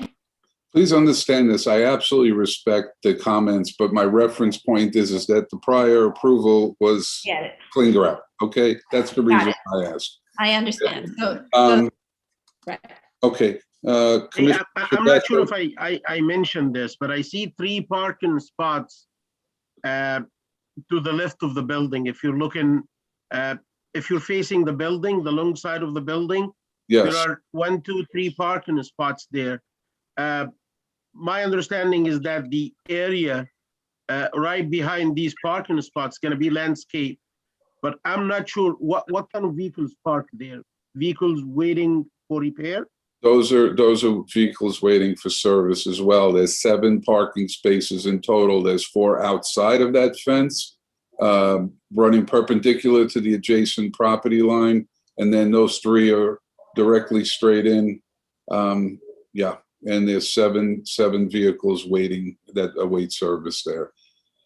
But there is dirt along the back fence, so we'll take the comments under advisement and address this here. Okay, excellent. No, I'm not concerned about the landscape because we discussed this. It's going to be done. That's my understanding. But I'm concerned about noise, actually. If these vehicles are parking at that spot, I'm not sure if they can impact the property in the back, which is residential. But if we have them move the, make that planting bed a little deeper, so you could get 2 rows of shrubs instead of 1, because it's not dimensioned either, that planting area, right? Or is it? It's about 12 feet. It is. If you look at the site plan. No, 12 feet from the property line to the back of the building. But it's, Yes. Oh, I see what you're saying. No, but the area that's shown with the planting bed behind the 3 parking spaces looks like it's only 3 feet. Maybe. Yeah, probably 3, right? 4 feet at most. Yeah. We'll take a look at that there. I got you. Make that thicker, deeper, so that you can get the same amount of landscaping as you have behind the building. Then I think that should handle the issue, plus a fence, right? Okay. And of course, if the fence is, I would say if the fence is solid along these 3 spots, that would be more helpful. Yes. Noise mitigation wise. So maybe that's the solution. Behind the parking spaces, use acoustical fence. Yeah. And plus the shrubs, the trees, and then you've covered it. That's normally the solution with doing a study. So this is a solution without doing a study. Okay. Okay, thank you. Commissioner Shabeta brought up again the continuous use. I think we're clear about that there. We will address that there. The trash also came up again. Look, prior approvals. I'm very clear. I love beautifying properties, and you know, we have a full architectural practice. I'm well aware of that there. You know, this is an extension of term. The prior approval shows one thing. We represent it as it was previously approved. The trash receptacle, you know, is located on the Beasley Avenue side, and it is up against, you'll see it on my site plan on a BSA 1. It's located where it was previously approved, where it's been, how it's been operating for the duration potentially of this particular site. I'd like a little bit of clarity if there's anything that you would like us to address that is different than what was previously approved. So the trash, if I'm looking at BSA 1, which is dated November 19, 2020, that one, right? Yeah. It was submitted on November 25th. That the most recent? Well, we sent in updated plans as of Friday because we clarified the signage. We corrected the signage. Okay, But yes, if you look at that particular plan, look at the one that you're looking at, you will note that. So the trash container is shown outside any enclosure. We don't allow trash containers to be outside of an enclosure. And so either it rolls into behind the fence that you're showing on this drawing, the chain link fence with slats, or you have to, if it doesn't fit, I don't know the maneuverability of those cars, but maybe it fits. You can put it in there, or you have to provide an additional enclosure. I don't know what the adjacency on that side is to residents, though. That is the adjacent property line where there is a residence on the other side of that fence. Okay, so, oh, wait a minute. So then we never want to store trash next to people's houses. So we need to move it to the other side. Okay. So there's a residence adjacent to that property line as well. So you can put it in front, adjacent to the building instead of adjacent to the house. That's the thing that's so ironic about all these applications. The assumption is the residents have to deal with the smell and the dirt and everything. I never understand how that even came about. So you could put the trash right up against the service building.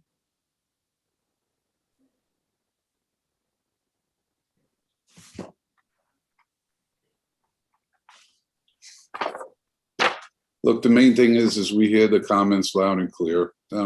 We will take the opportunity to readdress and resubmit. Okay. I see actually now that I'm looking at it, you have two rolling trash bins. Each one is up against somebody's different house. And so the admonition is, you live there. How do you feel about that trash bin right next to your house? I'll bet not. This is the old definition of environmental justice. Now we have new one. Right, you live there. Right, that's how we do it. Right, this is what we've been saying for several years.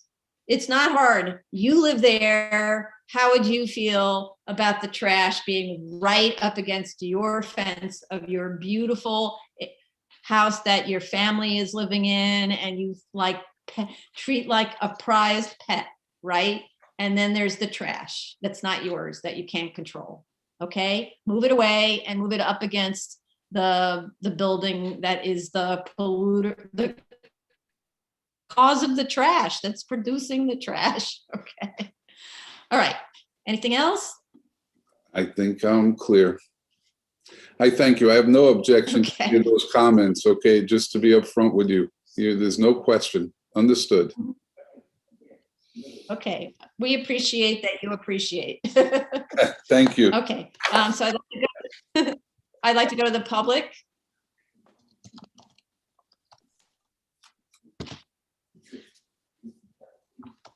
Muted. So the application that we're discussing is 52358 BZ, 11730 Farmers Boulevard, Brooklyn, Queens. So if you want to call in, it's 646-558-8656. Zoom webinar ID number is 942-0378-3181. Passcode is 614070. If you're in the Zoom room, please raise your Zoom hand to speak. And if you're calling in, star 6 to unmute. Right, so 6 to unmute. Okay, Mr. Catrona, while we wait to see if anyone calls in or would like to speak, I don't see any hands up in the waiting room. How much time do you need to respond to this? So basically you're making changes to the submission before actual work is done, okay? Yeah, absolutely. I would say we're at the middle of March here, middle of April. So you need a month basically to submit? Yes. Okay. We will try to accommodate that with the hearing, okay? All right, I don't see anyone calling in. So thank you very much for participating, and also Mr. Mizrahi for calling in. Appreciate when the owner. Yeah, thank you for taking your time. Thank you. Okay, thank you. Thank you All very It's much. Okay, it's 3:52, Madam Chair. yeah, so why don't we take a 10-minute break so we come back at 4? Well, it's really essentially at 4. So, and take a 10-minute break now before the next one. Thank you. Okay.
Okay, everybody could come back.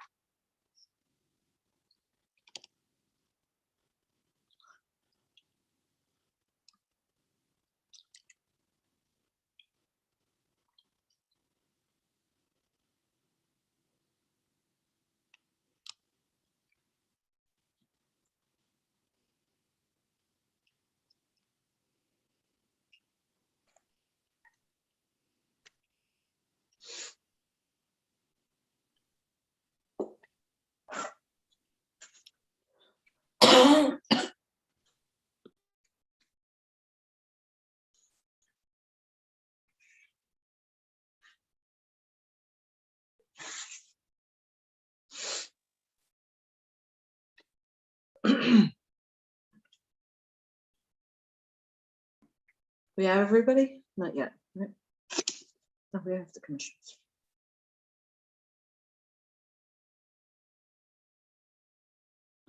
Yeah, we have everyone. Okay, ready? Mm-hmm. Okay, we're live? Yep. No, I don't think we're on the, Yeah, we're Okay. live. okay. Item number 22, 64888 BZ, 2107 Richmond Road, Staten Island. Yeah. Philip L. Rampula. Is anyone else with you, Mr. Rampula, Mr. Williams, and who else? Hello, Kevin. Jim Heineman should be in the lobby. Yes, he's here. Okay, raise your right hand. Raise your right hand. Do you affirm to tell the truth, the whole truth, and nothing but the truth in your testimony before this board and to respond honestly to board member questions? I do. Yes. Okay, please proceed. State your name for the record, Mr. Rampula, and proceed. Philip L. Rampula. I watched the review session and I'd like to go through the items. One of the first ones was to go through the conditions of approval and to refer to the photographs that show compliance. So there were really only two conditions of approval. That was the hours of operation and that landscaping be in accordance to the approved plans. So I will revise my statement to point out the different photographs. I think I submitted 3 different sets to show that I am in compliance. The second thing I need to do is bolster my statement of facts. That a food store will meet neighborhood character. That I can do. Chair, you said you needed more detail on the masonry enclosure for the garbage the masonry enclosure for the garbage enclosure. But before we get to what type of details you're looking for, you had made a suggestion that garbage for dry garbage goes inside the building. What I wanted to point out to the board is when you're standing on the sidewalk of Richmond Road and you're looking at the retaining wall at the back, there is an 8-foot difference in elevation between the sidewalk and the rear of the parking lot. So what that means is that the parking lot's doing this, but we all know that the floor of the present drugstore is relatively flat. So the drugstore only makes grade where the 2 double doors are. So where we're proposing the walk-in box outside is actually 3.5 to 4 feet taller, higher than the floor of the store. And if you look at my proposed conditions, you can see that we've identified a platform and a ramp to get down to, from the outdoor walk-in box down to the store level. Okay. I don't know if I've made myself clear to that point. I'm going to the drawings. I don't have them in front of me, but others may already be there. Okay. Yeah, what sheet we're referring to?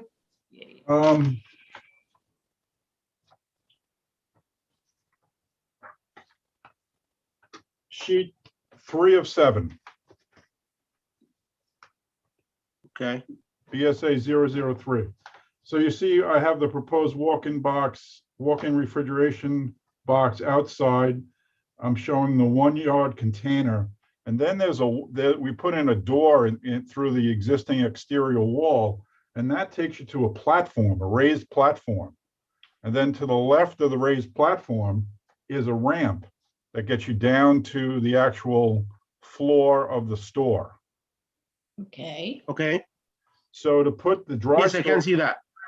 all right, so to put the, and that goes to, I think, Commissioner Chandra's request to have some elevations on the drawing. And I can show those elevations to show that there's a difference in floor levels. And that's also proven out with the secondary exit, which is in the back on the same side. There's about 5 or 6 steps to get up to a platform to get out of the building. So at that portion of the building is below grade because of the slope of the site. So it would be very difficult. My point to all of this is that it would be very difficult to get the dry garbage within the building also. And I wasn't sure. It sounds like, actually, I'm sorry to interrupt you. It sounds like the difference is just about 2 feet because the length of the ramp is 22 and the slope is 1 on 10. So that brings us to like 2 feet and 3 inches or so. And I'm not sure why, even if you still need that ramp in place, why wouldn't it be possible to put this walk-in refrigeration space inside? You could like No, take. wait. He's talking first about the trash, where we Right. put the trash inside Let's stay on the trash and then we'll talk about the, refrigerator. So The let's actual stay with the refrigerator. trash. okay. Okay. So the So- issue is, you're saying the trash is going to be then if the ramp is a down ramp? Yeah, Okay, so you're saying that the door to the trash will somehow or other be too high above grade? yeah, we'll have to push a 2-yard container up a hill when it's full. I don't know if you've picked up on it, but the existing trash area that's on the left side of the parking lot was built specifically as a trash area, but it was done before 3790 was even in effect. So we're voluntarily upgrading that trash area. And the reason I'm giving you some resistance on that is we poured a 10-inch slab on the existing trash area, knowing that we'd have trucks in there. So I'd hate to just get rid of that trash area and I don't know how to get it in the building where it wouldn't be problematic. So I'm asking the board to accept it in its present location. We'll upgrade it, which we've already volunteered to do. And we'll put nicer looking doors on it. I don't want to say gates, so that it's relatively attractive. So you're saying that the trash enclosure that's in the photos is an upgrade? You've already done that work? No, we're saying that we volunteered to upgrade it. If you look at the same drawing, well, no, it's the next, I think it's the next page. If you look at BSA 2 of 7, down in the left-hand corner of the building, we show trash storage diagram with 8-inch block at 6 feet high with an opaque swing gate on it. So it's an 8-inch block box, right? Correct. Is that pretty? Well, it's going to be pretty, Chair, like everything else, It's like 8-inch everything else on block. that site. Yeah, so 8-inch block is a pretty solution. So part of it is when Well, I'm sorry, I don't mean to cut you off. It's a decorative block. I'll point that out. Okay, it doesn't say decorative block for one, it says 6-inch block. So what I see cement block, Oh. super institutional, worse than institutional looking, the kind of terribleness that we usually see at gas stations or at the back of supermarkets, where they don't really care what it looks like because they don't have to deal with it. It's not their house. That's what I see. I'll take care of it. Okay, so But the other part of it is that when you have those street images, we're looking right into the doors of the trash. Exactly. Now that goes to maneuverability. But it never mind maneuverability. The people who are experiencing Richmond Road, who, don't forget, are in a residential neighborhood where everything is supposed to be lovely and bucolic, right? Instead, they walk by this, and what's the introduction to the site? Trash. No, I have to respectfully disagree with you. I think the streetscape that I've created, and I'm wearing two hats today, the We know. streetscape that I've created is very attractive in one of the most attractive commercial strips on Staten Island. Never mind the daylilies, the hundreds of daylilies that we have planted along the edge of the sidewalk, but also there's two types of bushes that are screening the parking lot from the streetscape. So I have the ones that are closest to the street. I'm forgetting the name, but they turn, they're called burning bush. They turn a bright red in fall. And in front of those, which are in front of the cars, are evergreens. So there is a constant screen of the parking lot to the public way with two touches of color. We have the yellow from the flowers, the daylilies, which will bloom in June, and if they're taken care of correctly, they'll come up again in the fall if they're cut back. And we have the burning bush in the same area. So it is a commercial site share, so you have to give it, some flexibility. And I was looking at Commissioner Shetta's drawing about putting the walk-in box closer to the front entrance, and possibly putting my trash over there. But then I get into more maneuverability problems because that walk-in box will just get in the way of cars coming past the front entrance. I think there have been no complaints about that trash area.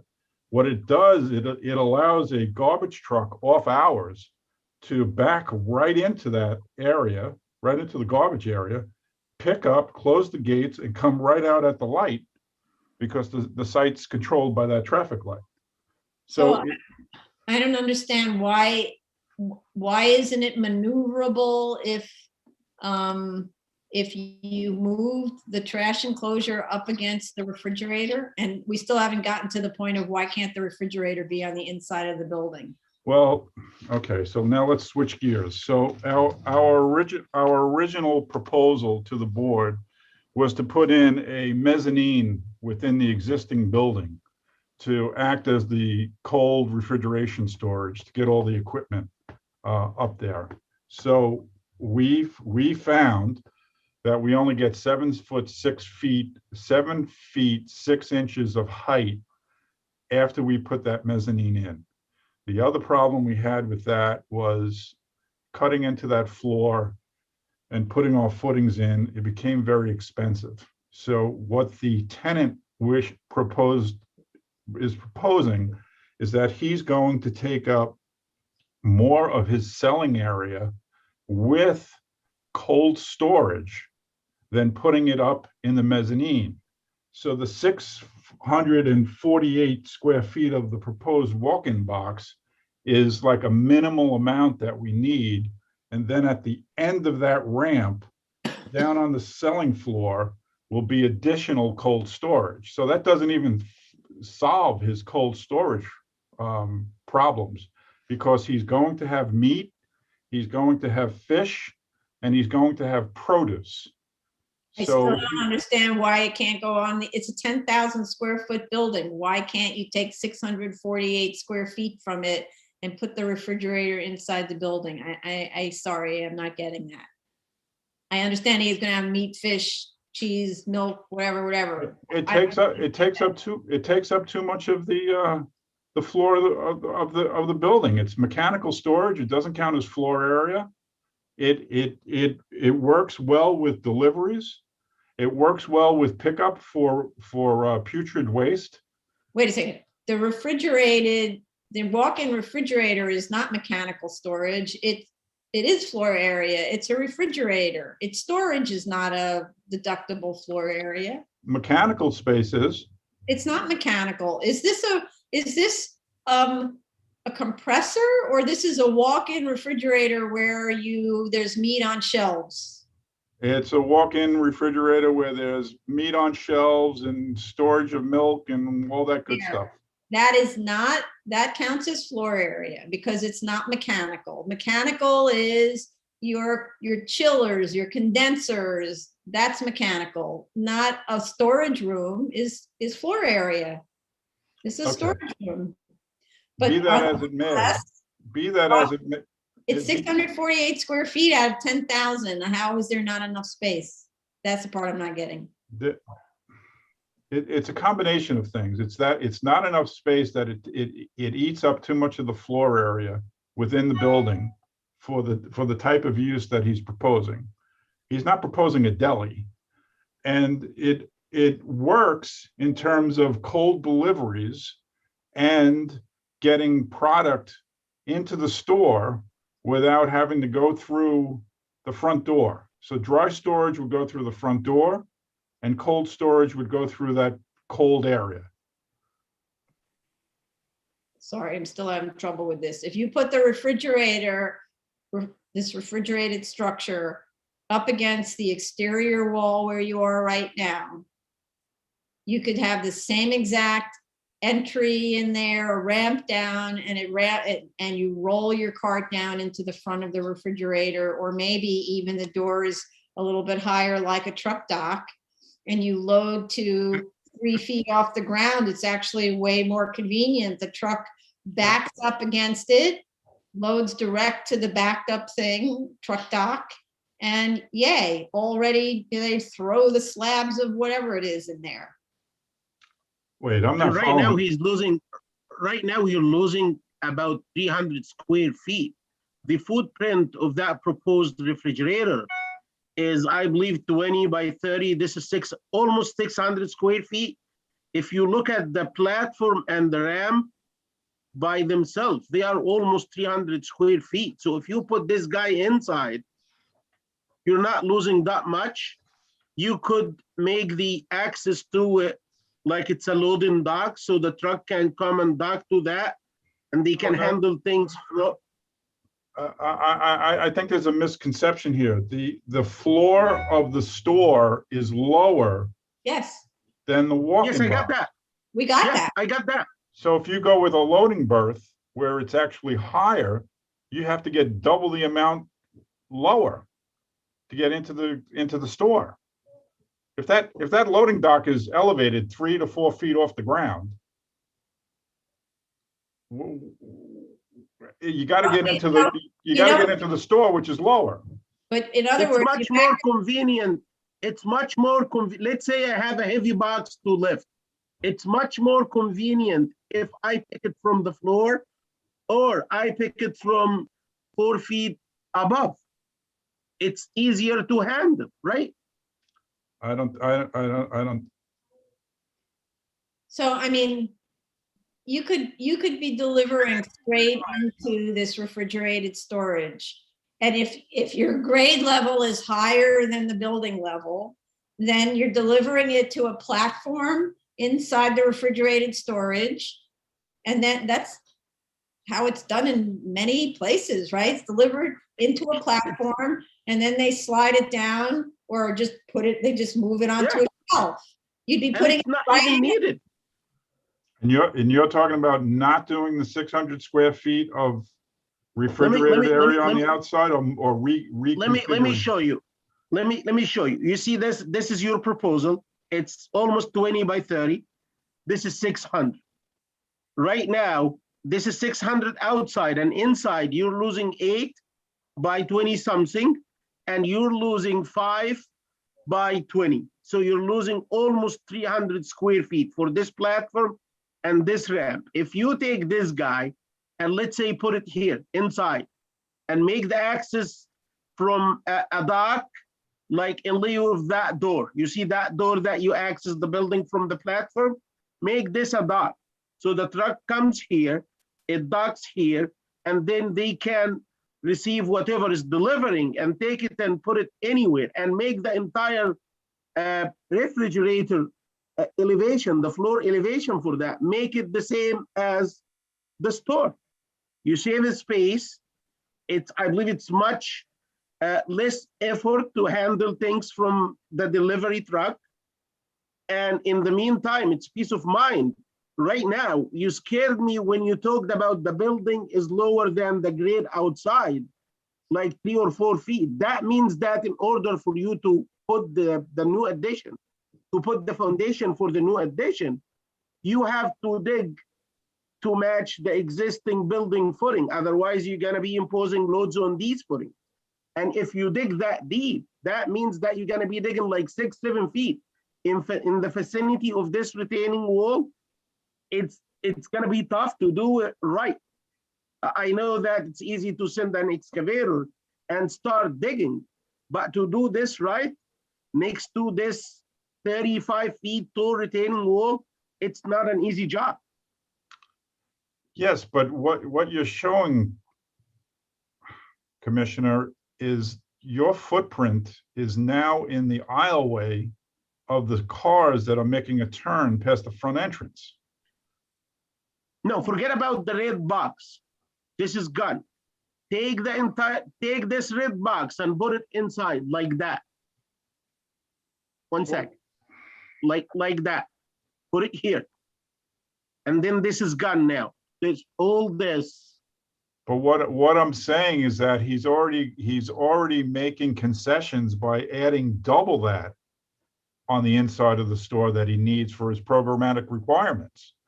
So we thought that we're taking up too much space on the inside with a refrigeration box, and that's why we were asking for the small addition on the outside.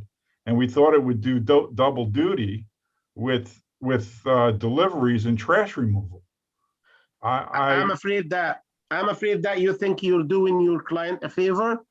And in fact, when you start looking into the construction of this addition, you're gonna need to put piles here to make sure that the toe of this wall is not gonna be moving. And I'm not sure if it is.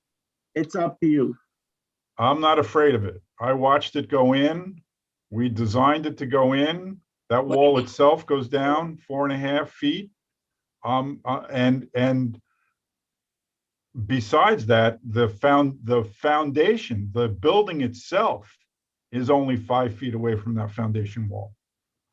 So I have, what, 86 feet? No, 80 feet of building that runs up the left side. That's 5 feet away from that existing retaining wall. So that existing retaining wall is a gravity wall.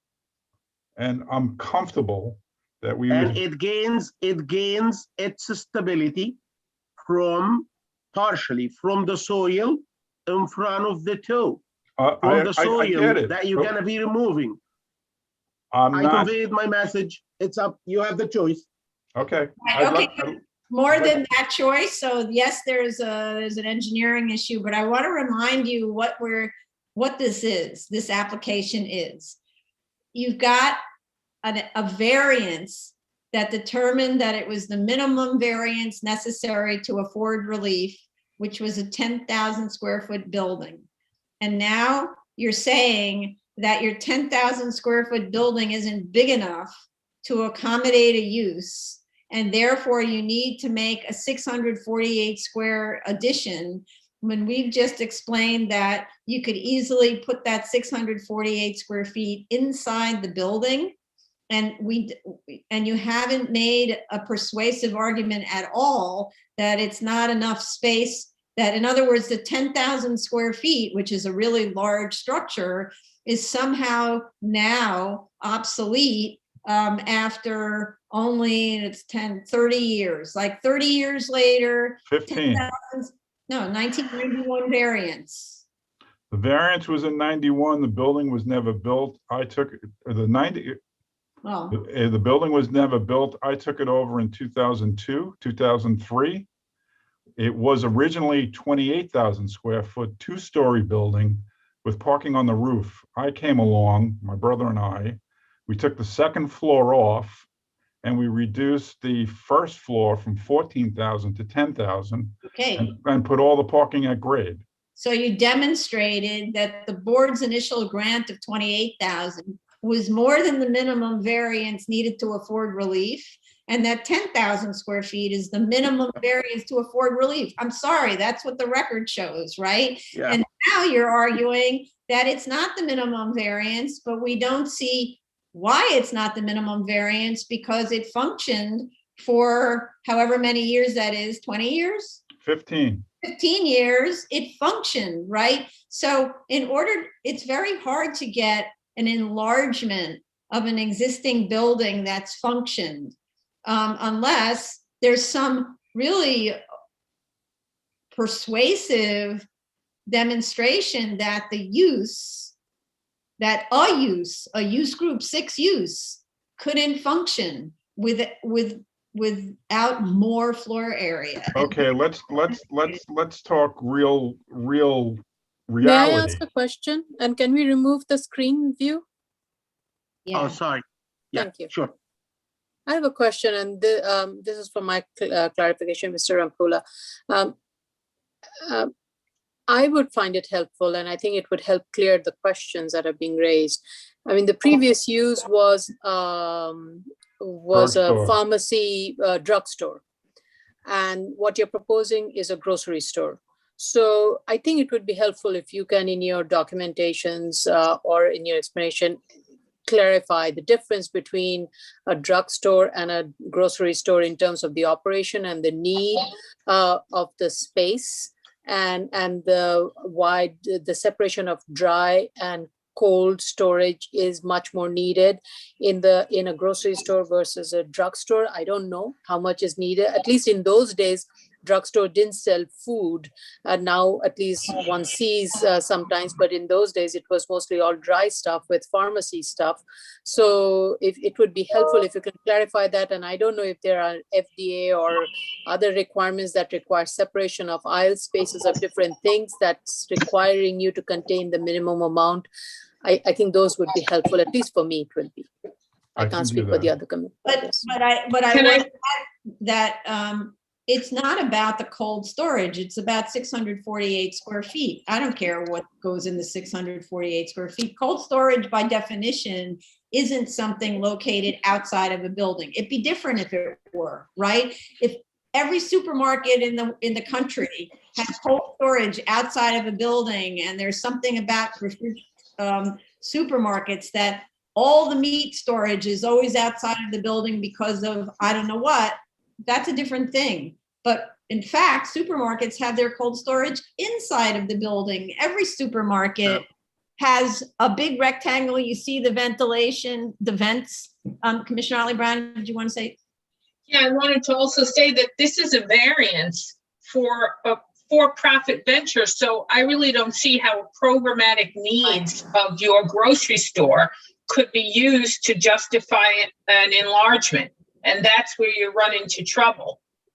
Well, I've run into trouble for the past 2.5 years already. There isn't a retailer out there in today's market who's interested in that space. Not a national retailer, not 2 stores of 5,000 square feet each, and not 4 stores of 2,500 square feet each. We have drawn each one of those, made marketing material, and given it to a broker who we've pounded him over the head to get us a tenant, and there are no takers. Give it a confluence of Amazon and COVID and people not wanting to take chances, opening up new businesses, or that the competition from online shopping has scared away all the national retailers. A food store comes along, which I think is great, which there isn't another green grocer within 3/4 to a mile, depending on which way you go. If you go north on Richmond Road, the next green grocer is 1.1 miles. If you go south to Little Italy, That's a little over 3/4 of a mile. So here I am in the middle of that market with a user who's willing to go in a bad market, in a middle of a pandemic, and what he needs is more than what a retail dry store would need in terms of freezer storage, refrigerated storage, and storage in general. I don't have a basement. Most of these grocers look for a basement. We don't have one. That's how our discussion started on putting in a mezzanine. And then the mezzanine would do double duty with all his mechanical equipment up there for his refrigeration units. We got away from that because of the cost. And we thought it best that we had enough parking on the site. We're overparked. We've been overparked for 15 years. That we put it close to the building, taking up 2 parking spaces. Let's work it the right way and get it so that we can put our cold garbage in there, split our deliveries because we only have the front door for deliveries, and split the dry deliveries from the cold deliveries. We think it's a win-win situation. And I would respectfully request that the board give that careful consideration. I think if you're going to add to the waiver, you have to revisit all the findings. Oh, You cannot just say, hey, I don't think this is enough. And you guys really understand my logic here. I'm hurting, give it to me. For anybody who's seeking an amendment that's asking for a larger degree of waiver or more waivers, they revisit the findings. And that's what you're going to have to do. And I don't know that you're going to be successful, but you're certainly going to have more difficulty just asking without backing it up. but it's you know what? I look at it as a backup and a pullout. There was 28,000 square feet approved on this lot. I whittled it down to 10. It's not that it's unprecedented that this site is getting a little larger. Plus the other food stores, this is small for a food store. The Sheep's Head Bay location that the original Partners has is like 19,000 square feet. Chair, this is only 10. You keep on saying 10 is big. This isn't big for a food store, 10,000 square feet. It's small. We're fighting inches to get a good food store in there.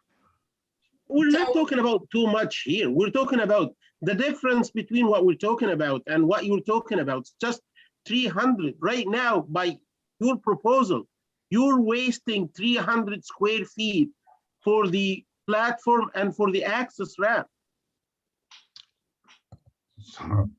right? Yeah. So, and by the way, so don't forget, again, this is because it's just a variance application for a use group 6.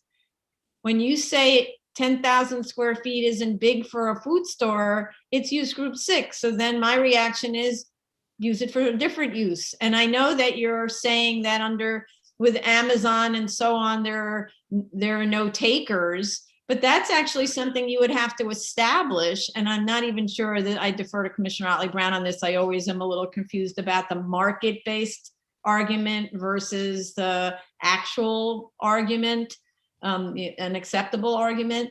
But for instance, if there were no longer any need for any retail ever except food stores, that would be something that reflects a new reality.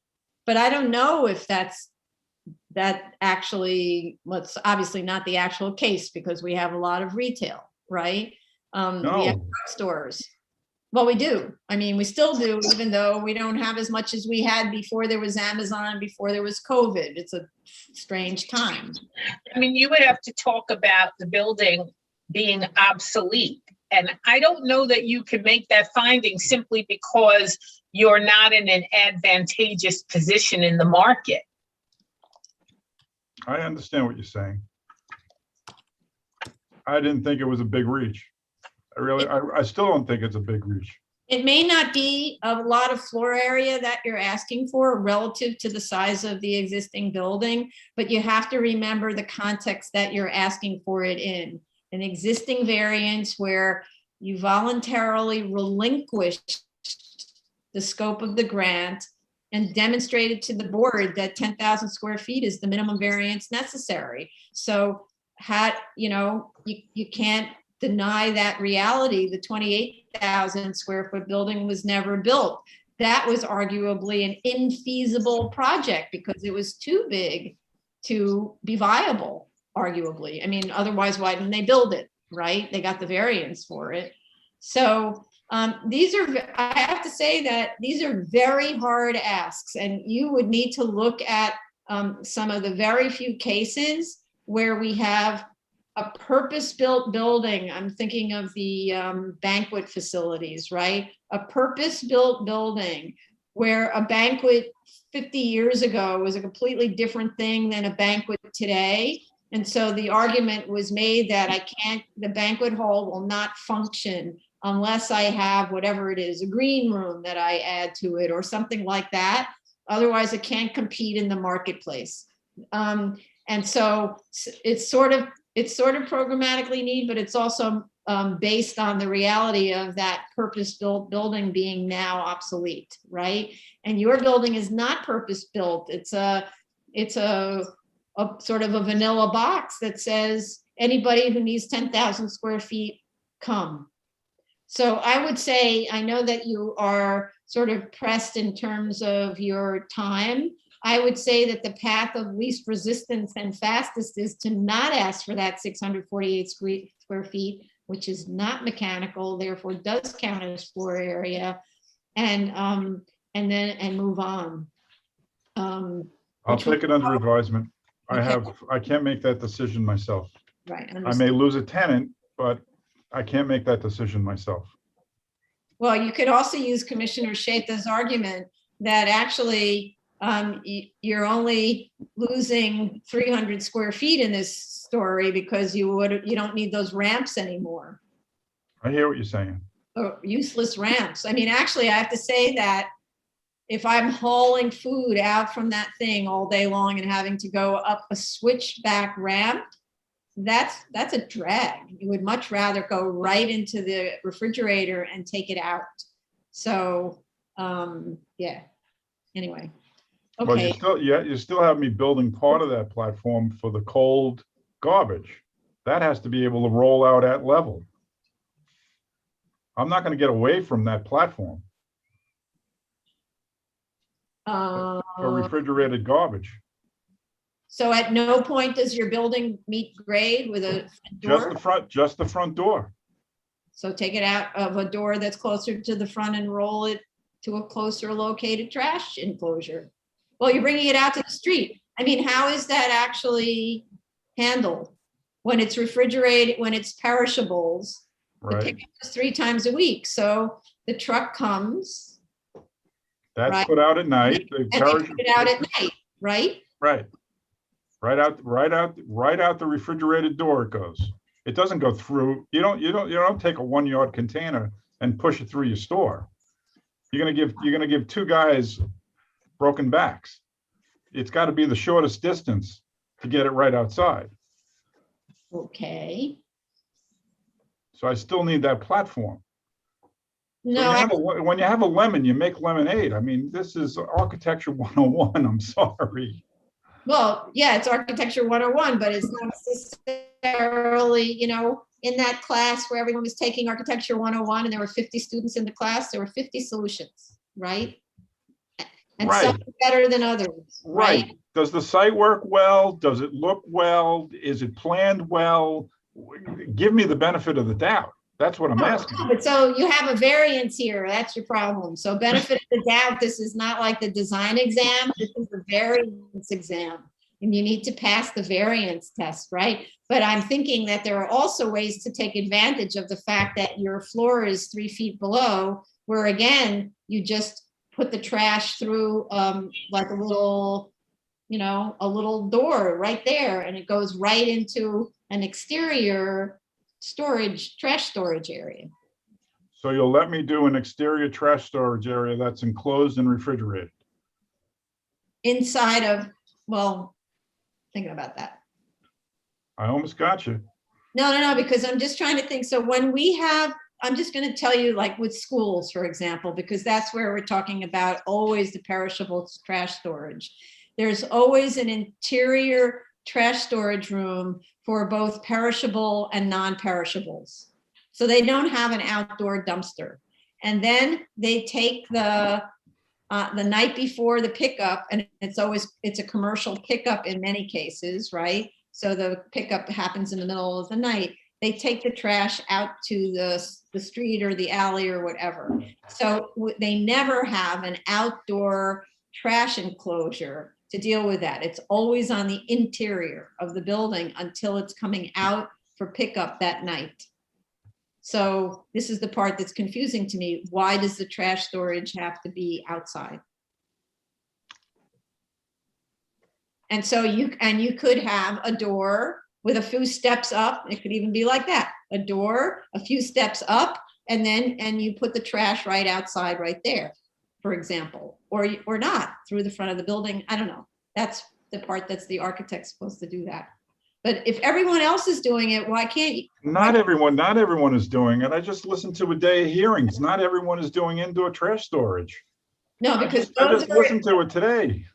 Those are existing buildings. And that's what this is. Well, actually, no, because you're talking about making changes. So then we look at changes to the building, right? And so the perishables is what the issue is. We're not talking about dry storage where I don't know what the commissioner's opinion is about leaving your dry storage in that far corner. But let's just say you left the dry storage in the far corner. We're just talking about the perishables, which All right. must be kept on the inside, right? We will study it. Okay. All right. What else? Anything else? Yeah. So you asked for the 2 declarations that are indexed against the certificate of occupancy. Yes. I will submit those to you. One is for a internal sanitary sewer easement because there is no sanitary sewer fronting this property. So we had to negotiate an easement with the doctor's office next door. That's where the nearest sanitary sewer is, believe it or not, on Richmond Road. That was also part of the A finding, that a site this big doesn't have a sanitary sewer fronting it. Okay, I remember.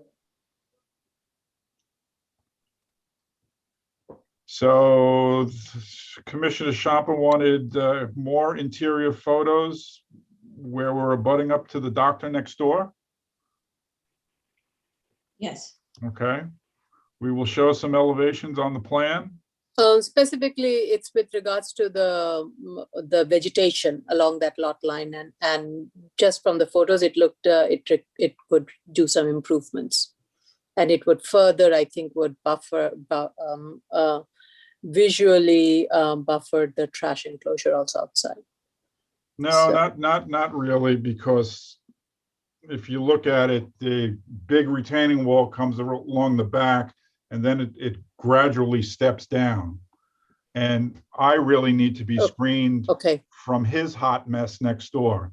He's not the neatest guy in the world. We do have ornamental grass that's planted on that lot line. That gets cut down in the fall, so you're not seeing it. And I think we also have another plant type there, but I'll take a look.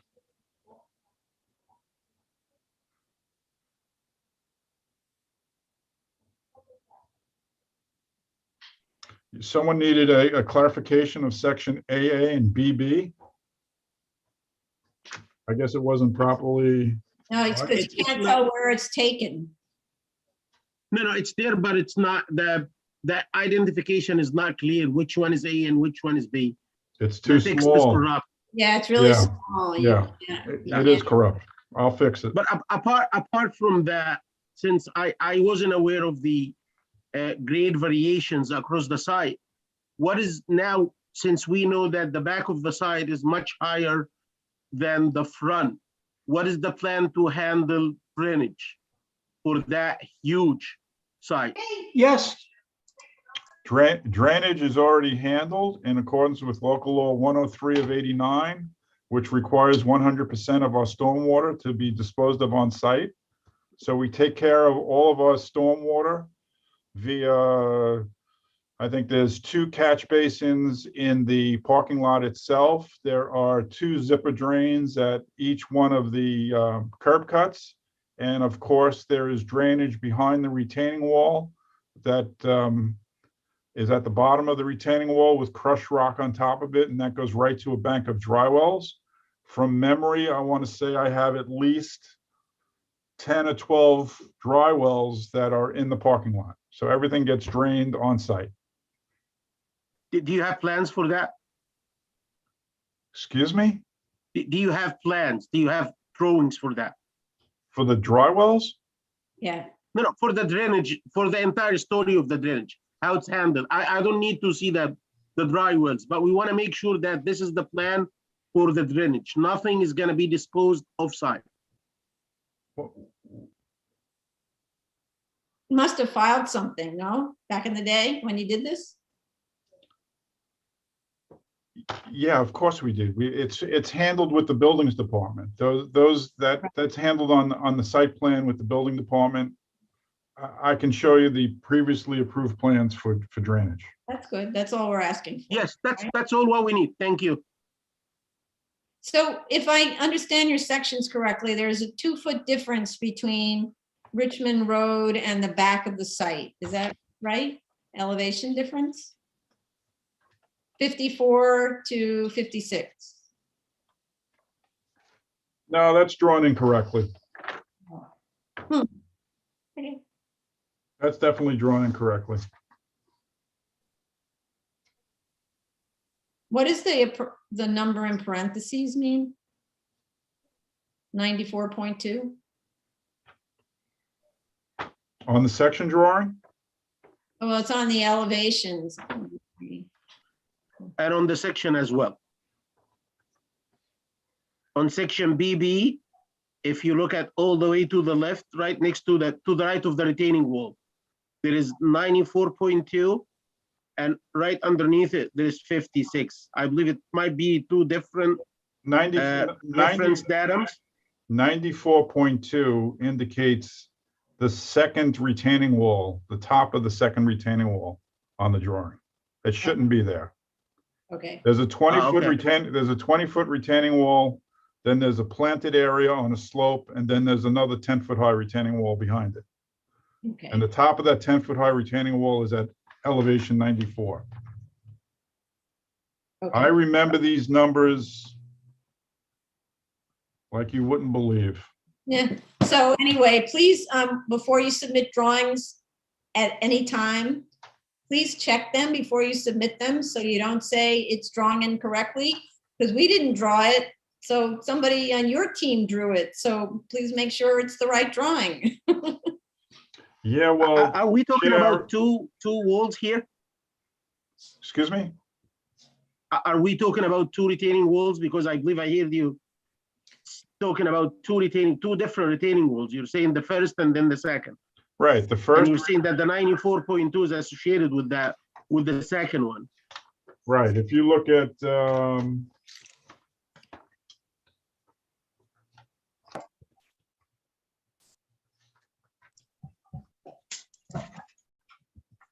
if you look at 5 of 7, Yes, I'm looking at it.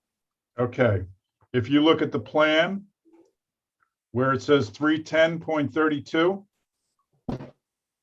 at the top of the plan, isn't it? There's a dimension of 310.32 on sheet 5 of 7. There is 310.3. Yeah, .30. right.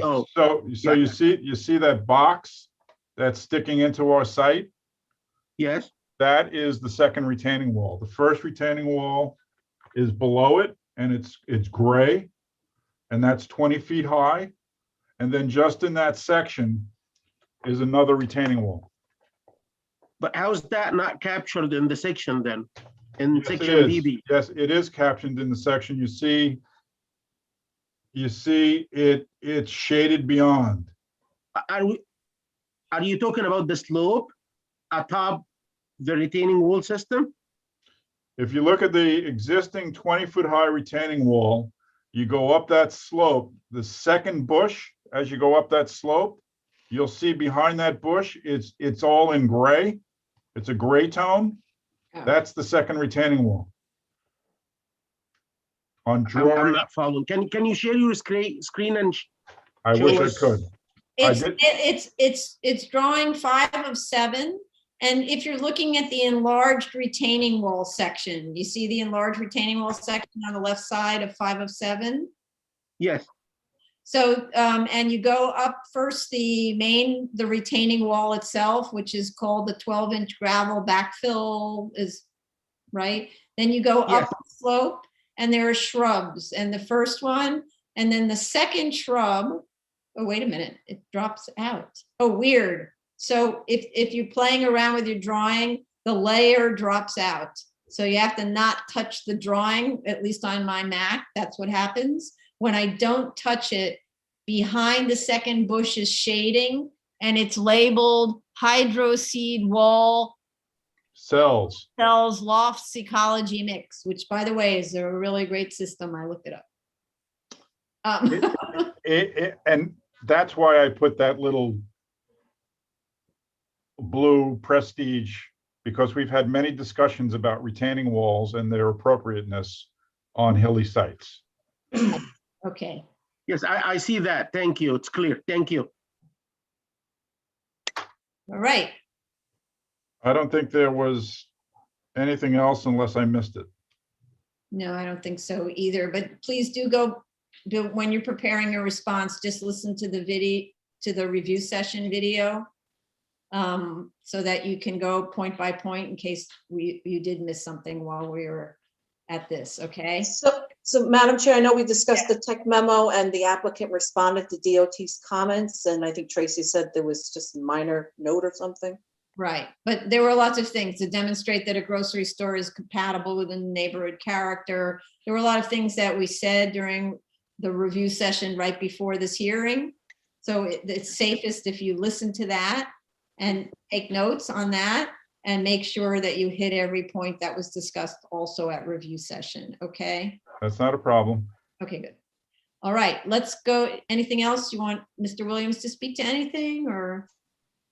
If you want me to respond to the parking, you quickly discuss maybe looking at another location, the Sheepshead Bay location. I could just give you some quick reference on it because Jim and I reviewed offline. So that's 1901 Emmons Road at the Cherry Hill Supermarket. That's a 19,500 square foot supermarket. It's mixed with an additional, that whole, historic building, there's 53,000 square feet. There's only 42 spaces to serve all of those uses. So as Phil indicated, very overparked at this site. However, both Jim and I sort of really tortured over trying to provide parking accumulation that actually showed higher accumulation because DOT's numbers, which were, their example was from Forest Avenue on a very similarly sized supermarket. And they so there's like surveyed data from DOT, and that's usually the gold standard. And that was actually resulting in a parking accumulation that was actually lower than the secret technical manual. So I think even in the worst circumstances, even though this might not have the same turnover that a pharmacy does, because it's a smaller niche gourmet grocery store, it's not like the type of grocery store you spend like an hour at. Right, it's like the 15-minute one after you come home. So the parking, I think under any circumstance, and we gave like a very wide latitude of checks to make sure that we covered all the bases. But just given that the one in Sheepshead Bay has such a small lot and 55,000 square feet and a 20,000 square feet supermarket, I think we're good here. The evidence shows, pretty clearly that the grocery store can be accommodated by the existing lot. I see. Okay. When you say over park, do you mean on that other site because there were other retail uses that there were fewer spaces than needed, but there were other retail uses? Is that what you mean? No, I mean, so over parking space, over supply over parking on the Richmond Road site. The other site, I mean, I went and reviewed, we have actually similar, I saw Commissioner Shetta show your guys' aerial photography thing that you have through the city. We have a similar one near map, and I went back and I looked at, about 10 years of aerial photos at Mr. Rampula's site, and never saw more than really 10 or 11 cars in the parking lot, even on a Sunday peak period. So the point being is that the other site had a very small lot, 5 times larger, 2 restaurants, offices above, and a 19,500 square foot grocery store. So, and I mean, I can't speak to the utilization or the occupancy of it, but based off of the DOT numbers, based off the past use at the pharmacy, and the fact that a double the size grocery store has a parking lot about the same size, I feel comfortable professionally saying that I think the parking occupancy here and the parking utilization and the parking availability is suitable to the use. Okay. Okay, thank you. Appreciate it. That's helpful. Yeah. We Mr. just had Rampula? one question sorry. Yes, go ahead. Go ahead, Tracy. Go ahead.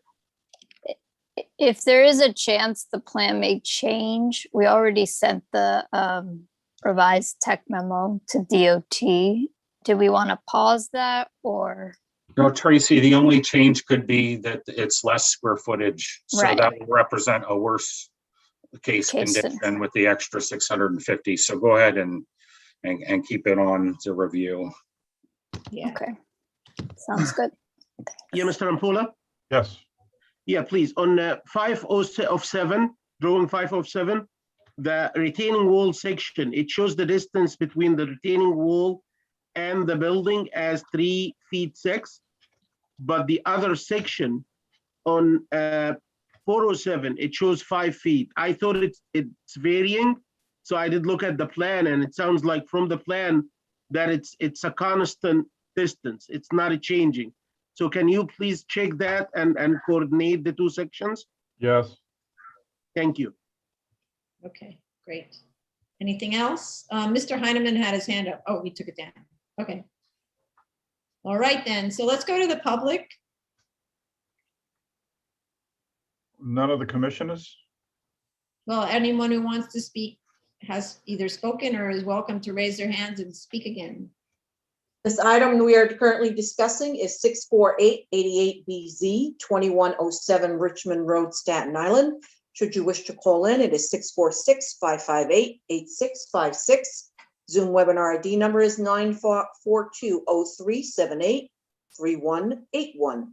The passcode is 614070. And if you are in the Zoom room already, please raise your Zoom hand, *9 Zoom hand. And if you have called in, please press *6 to unmute yourself. Correct. Thanks. Okay, so how much time do you need to make this submission, respond? I need the shortest amount of time possible. Well, you also have to respond. Otherwise, the worst thing about taking the shortest time possible is then you don't respond fully, and then you get kicked down the lane further in our hearings because, we don't necessarily have availability at all of our hearings.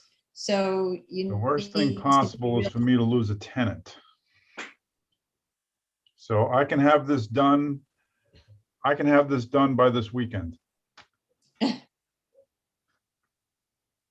All right, so let me just look at I don't know that we can accommodate you. What you're doing is you're trying to get onto the next hearing, and I don't think we can accommodate you then. So the next hearing is March 22nd. Sure not, is March 22nd. That one we can. Absolutely not. So the next hearing is April 12th. Oh. And that one's also very hard for us. We have a lot of variances. So we would be making really a special dispensation for you. I appreciate it. Thank you. But it's, it's very difficult for us, especially if there's a lot to review. So an April 12th hearing has a March 24th submission, which already is cutting it very tight, but at least it's more time. Okay. Okay. But you know, again, path of least resistance, right? If you really want to move things through, take the path of least resistance. I understand. Okay.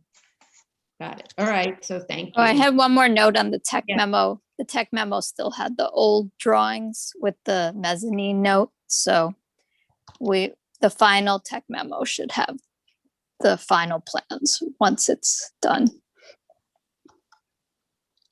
You'll get them, Kevin. I'll make sure Yeah. you get the revised plans. Okay. And Thanks. Mr. Rampula, if you have questions about this submission, please reach out to your project manager. Is that Carl? Who is the project manager? Jella, yeah. So please reach out, okay? Will do. Don't work in the dark.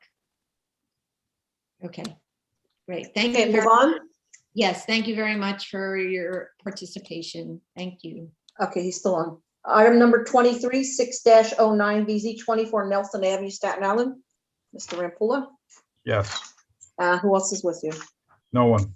No one, okay. Raise your right hand. Do you affirm to tell the truth, the whole truth, and nothing but the truth in your testimony before this board, and to respond honestly to board member questions? I do. Good, proceed. I will clean up the statement of facts so that I have the square footage of the lot and the square footage of the buildings correctly. I will reiterate the specific findings of 72-21.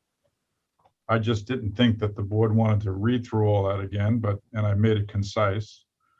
For the drawings,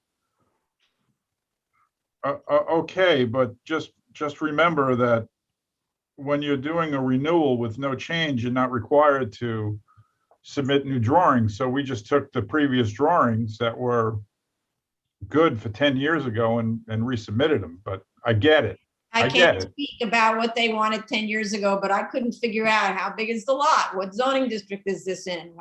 What big is the building? I don't know. Information wasn't on the drawings. I'll take care of it. I'll make sure you have the size of the lot, the building area, the dimensions of the building, the dimensions of the lot, the zoning district, Yay. where the trash is within the building. The trash is within the building. Yay. They're at grade.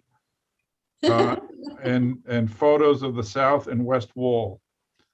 I'm going to take all the credit I can for the 7-foot wide above ground planting area. That was my idea back then. It works because he maintains it. While we were on break, I called the owner. Has he maintained it for the past 10 years? He fertilizes it every year.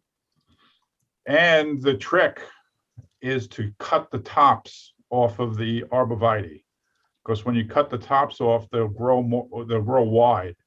If you cut the sides of an arborvitae, they'll grow tall. So Right. he keeps them at that height almost uniformly. He Wow. maintains his site and he waters it when he has to water in the summer. Evergreens drink a lot of water. But it doesn't have a like automatic watering system or anything like that. He actually goes over with a hose. Yes, he does. Okay. All right. Can you share with us your detail on how you did that? Sure, I think it's on the drawings. It wasn't anything Well, crazy. Actually, I was looking at your drawing, they're old drawings, and I don't think it was installed exactly the same way. The drawings show like 4 railroad ties, which would have made it only 24 inches high or something like that. This looks taller if I just compare it to other things. So it looks like it's maybe 7 or 8. It's 7 or 8 tall, yeah. Yeah, so obviously that accounted for a much deeper planting bed. So one of the things we always talk about these above grade planters is that there's not enough soil and thickness to protect the roots during freeze cycles. Like this terrible winter, I don't know whether there was any die off with those trees, but it gets not too much colder than what we saw, right, this winter. And if that planting system protects them with that depth and width of planting bed, you found an amazing solution that we could be decorating all the gas stations all over town. It wouldn't cost them that much money. Yeah, patented. but it eats up a lot of space. Yeah, but they often have the space anyway. They're going to have to be putting a planting bed, and instead they could do that where they don't have to dig up the concrete. True. It creates a great sort of visual offense, kind of, it's great. It serves double duty. Yes, it's really nice. So good job. Thank you. You want to know where in the building the trash storage? We did that. Vehicles on Giffords Glen. You want a no parking sign there. I don't have a problem doing that. We can do that. Right. So the standard is no parking, violators will be towed. No parking on sidewalk, violators will be towed.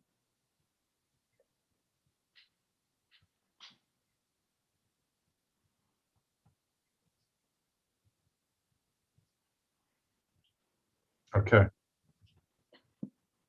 I do, well, And there was this issue about whether you need more parking spaces and therefore you should stripe for it. Do you? what he does is he stacks his cars like 3 deep. You may get 6 self-park across the width of his parking lot, but no one parks their own car there. They come into the little office. They tell the person who's writing up the ticket what they want done. They hand over the keys, and then the workers actually take the car and they'll park it. So they'll get, instead of getting 6 across, they'll get either 12 and sometimes 18. So it's all pretty much self-contained within that parking lot. I can show. Mr. Rampula, the reason I stated that, this just makes it easier for compliance purposes, that, if your client is using 12, 6 and 6, and few of the other vehicles, as I noticed from your photo number 5, some parked against the side lot line, just show it. That Okay. way, in future, there wouldn't be any issues raised that you're parking more than or in places where you were not supposed to. Right. And as long as it is parked by your client and it's being moved within the site, maneuvering and all of that is happening within the site, that's okay. Okay. And I'm feeling secured in this case, partly because you have a fantastic buffering, Yes. which is keeping these vehicles visibly out of sight from any of the abutting properties. Otherwise, I wouldn't have recommended that. Right. I Out of appreciate that. sight. I need to add again how many things this solves. You also don't need wheel stops in a situation like this, because of course the car can't go forward of the planter. There's so many advantages to this that it's pretty spectacular, right? You need a relatively large site though to do this. I think he's in excess of 11,000 square feet. Right, okay, fair, but So, we also often have problems with the cars overhanging the sidewalk. correct. And so this eliminates that option. It really is an incredible control. So, but these things are 7 feet wide, right? And then you have another one that's 4 feet wide. Is that 4 foot wide one as successful as the 7 foot wide one? Yes. Maybe we should engage your client. Wait a second. I don't think, I gotta double check that. I don't think there's any 4 foot wides. I think he did them all It 7. is. There is a 4 foot wide. That's along the side lot line. Interior side lot line. Labeled You're 4 right. foot. You're right. It's labeled 4 foot, exactly. Yeah. Yes. So, Between him and the bank. Yes. Yes. So that makes sense that it is 4 feet. Yes. Okay, so and that one seems to be doing well also. So, okay, great. Anything else? No, I'll need about, let me have, There are tires parked oh, outside. those are on wheels. Those are kept in the garage. Okay, And then when they open up in the morning, they take that whole rack and they wheel it outside. It's a sales gimmick, so to speak, that people see tires for sale. And then at night, they go back in. I passed by during the evening. I can confirm I didn't see them outside. okay.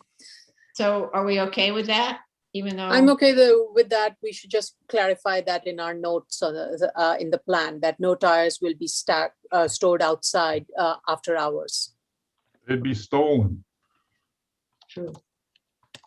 I can We did confirm that. similar, we had a similar note with, I think, another project that was on on Northern Boulevard in Flushing, Queens.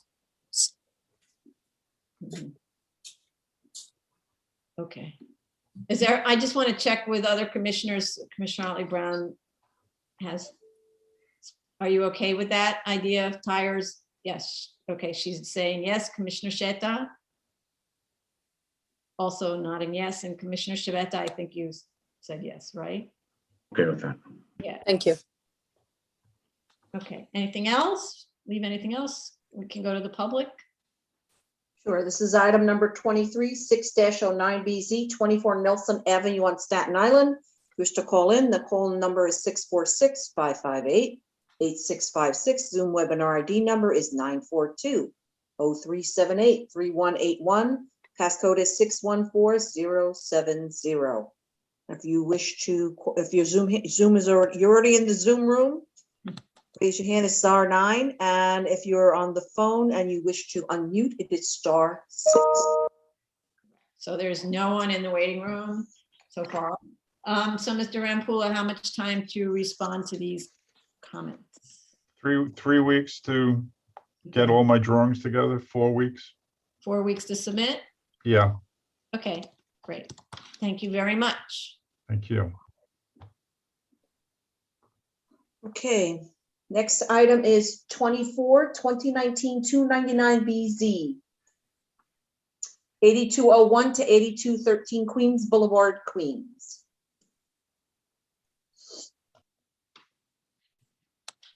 And Nazir is here, and who else?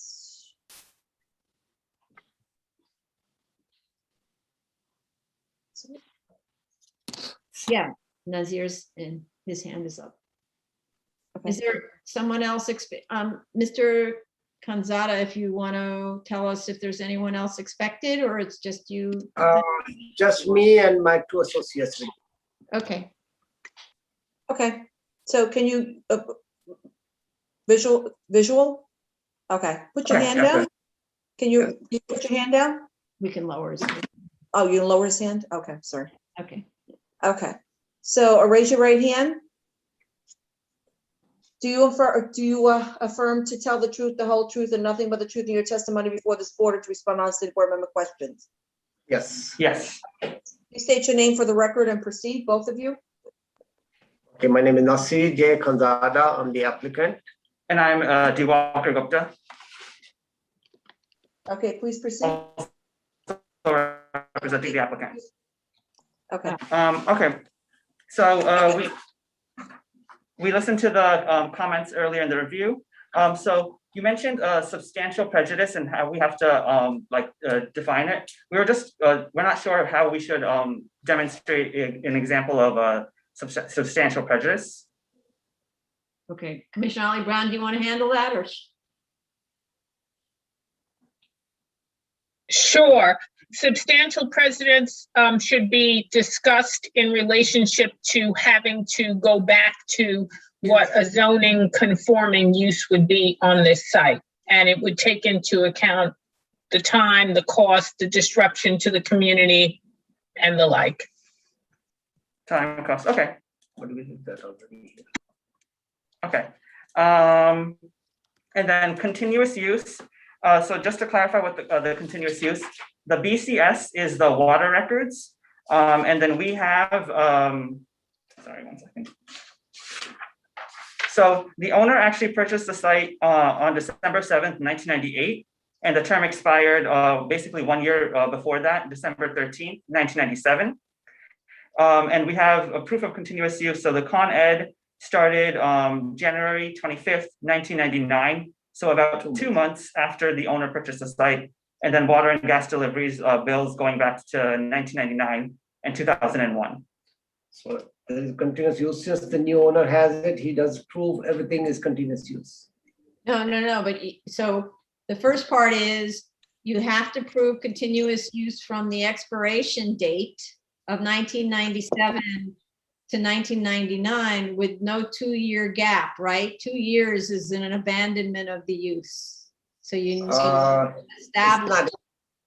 It's only 1 year, 97 to 99, So- 98. So this term expired December 13th, 1997, and then the Con Ed was active January 25th, 1999. So that's about 13 months, 13 and a half months. Okay.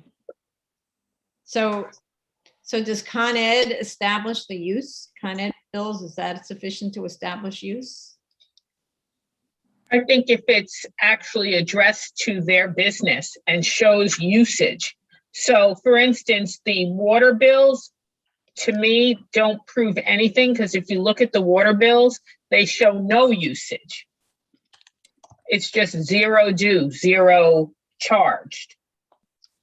But the Con Ed bills do show actual electrical usage. So in that case, that, to me, that would be fine.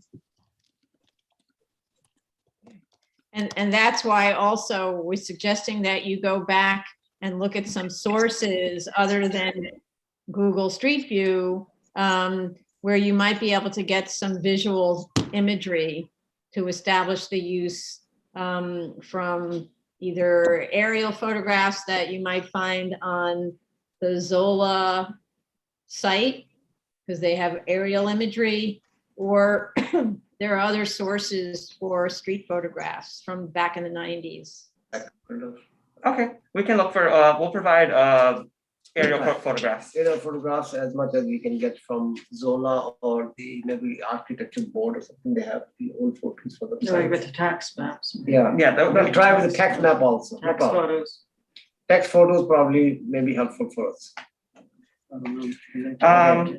Next item. Okay, and then facts and findings. So we'll revise it to make sure that we're consistent in our building square footage, the lot area, and the date of the variance expiration.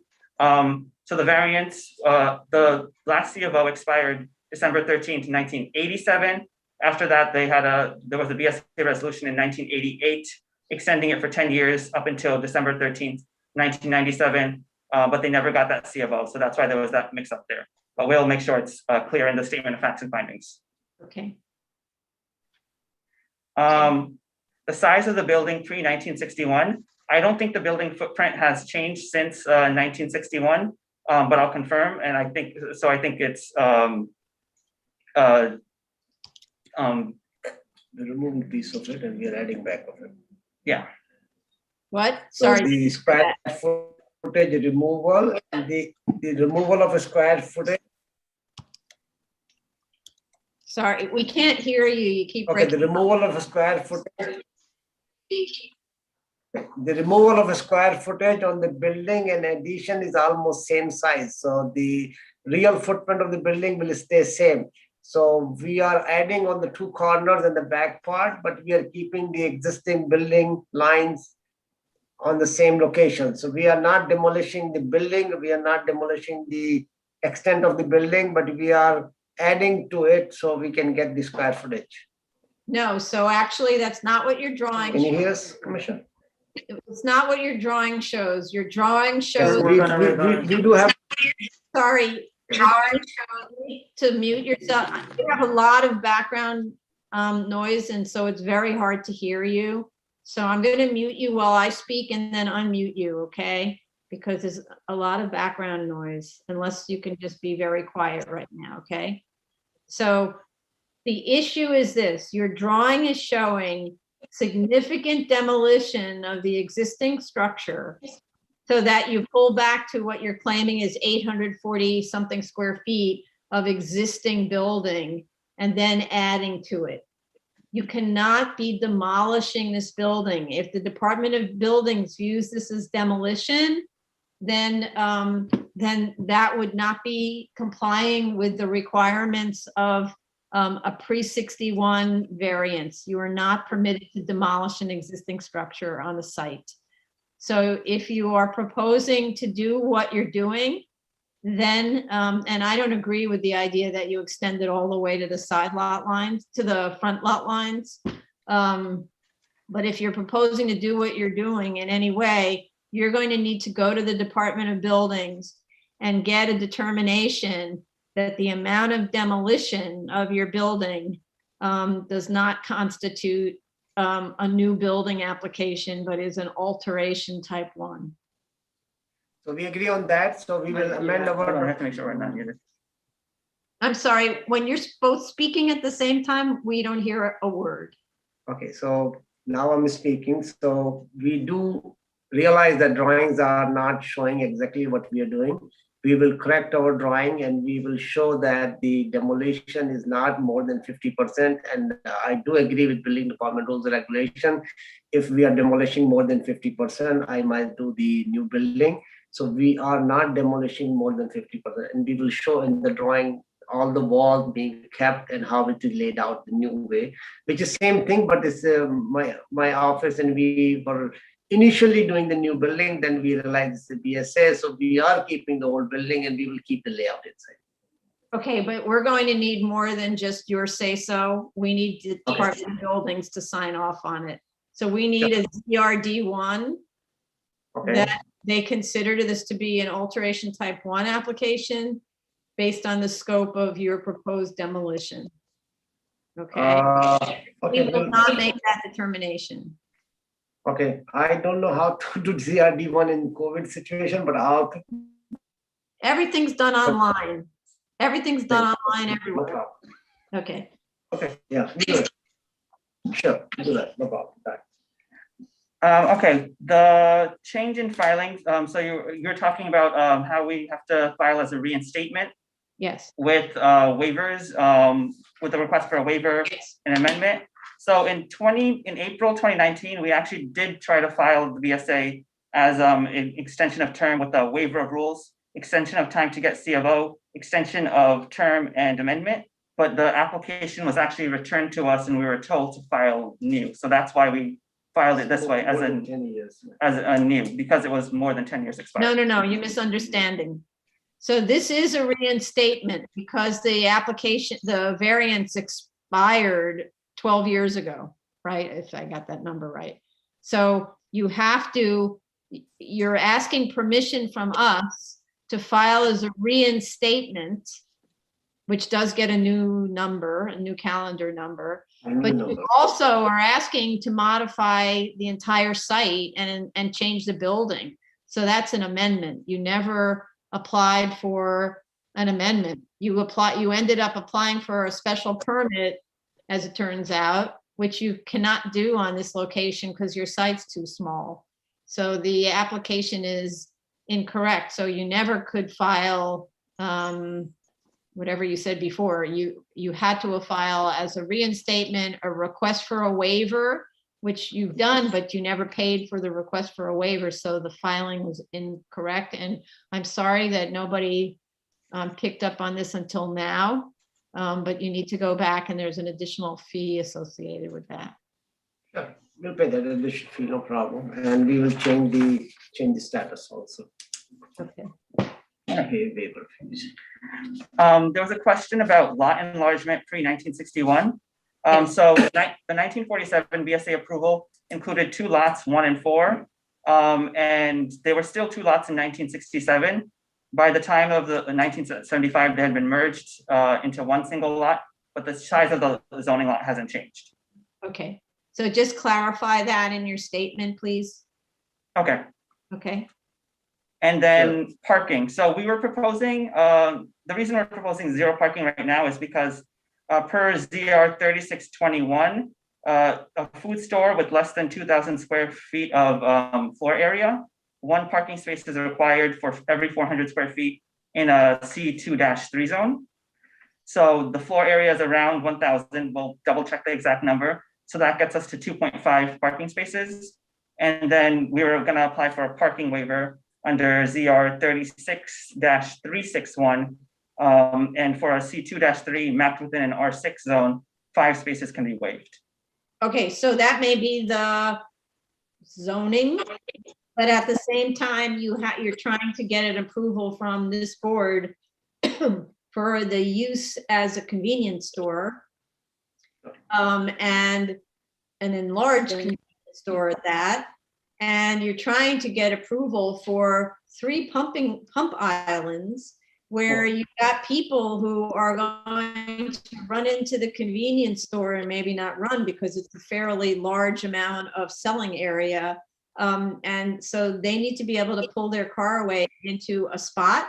And especially someone who's disabled needs to be able to pull their car into a spot. So you can't have no parking spaces. It's just not, doesn't work. So the whole idea is that this has to work, not just fulfill requirements. Okay, most people park on the dispenser and then they buy inside, they pay for the gas and pick up whatever they want to buy.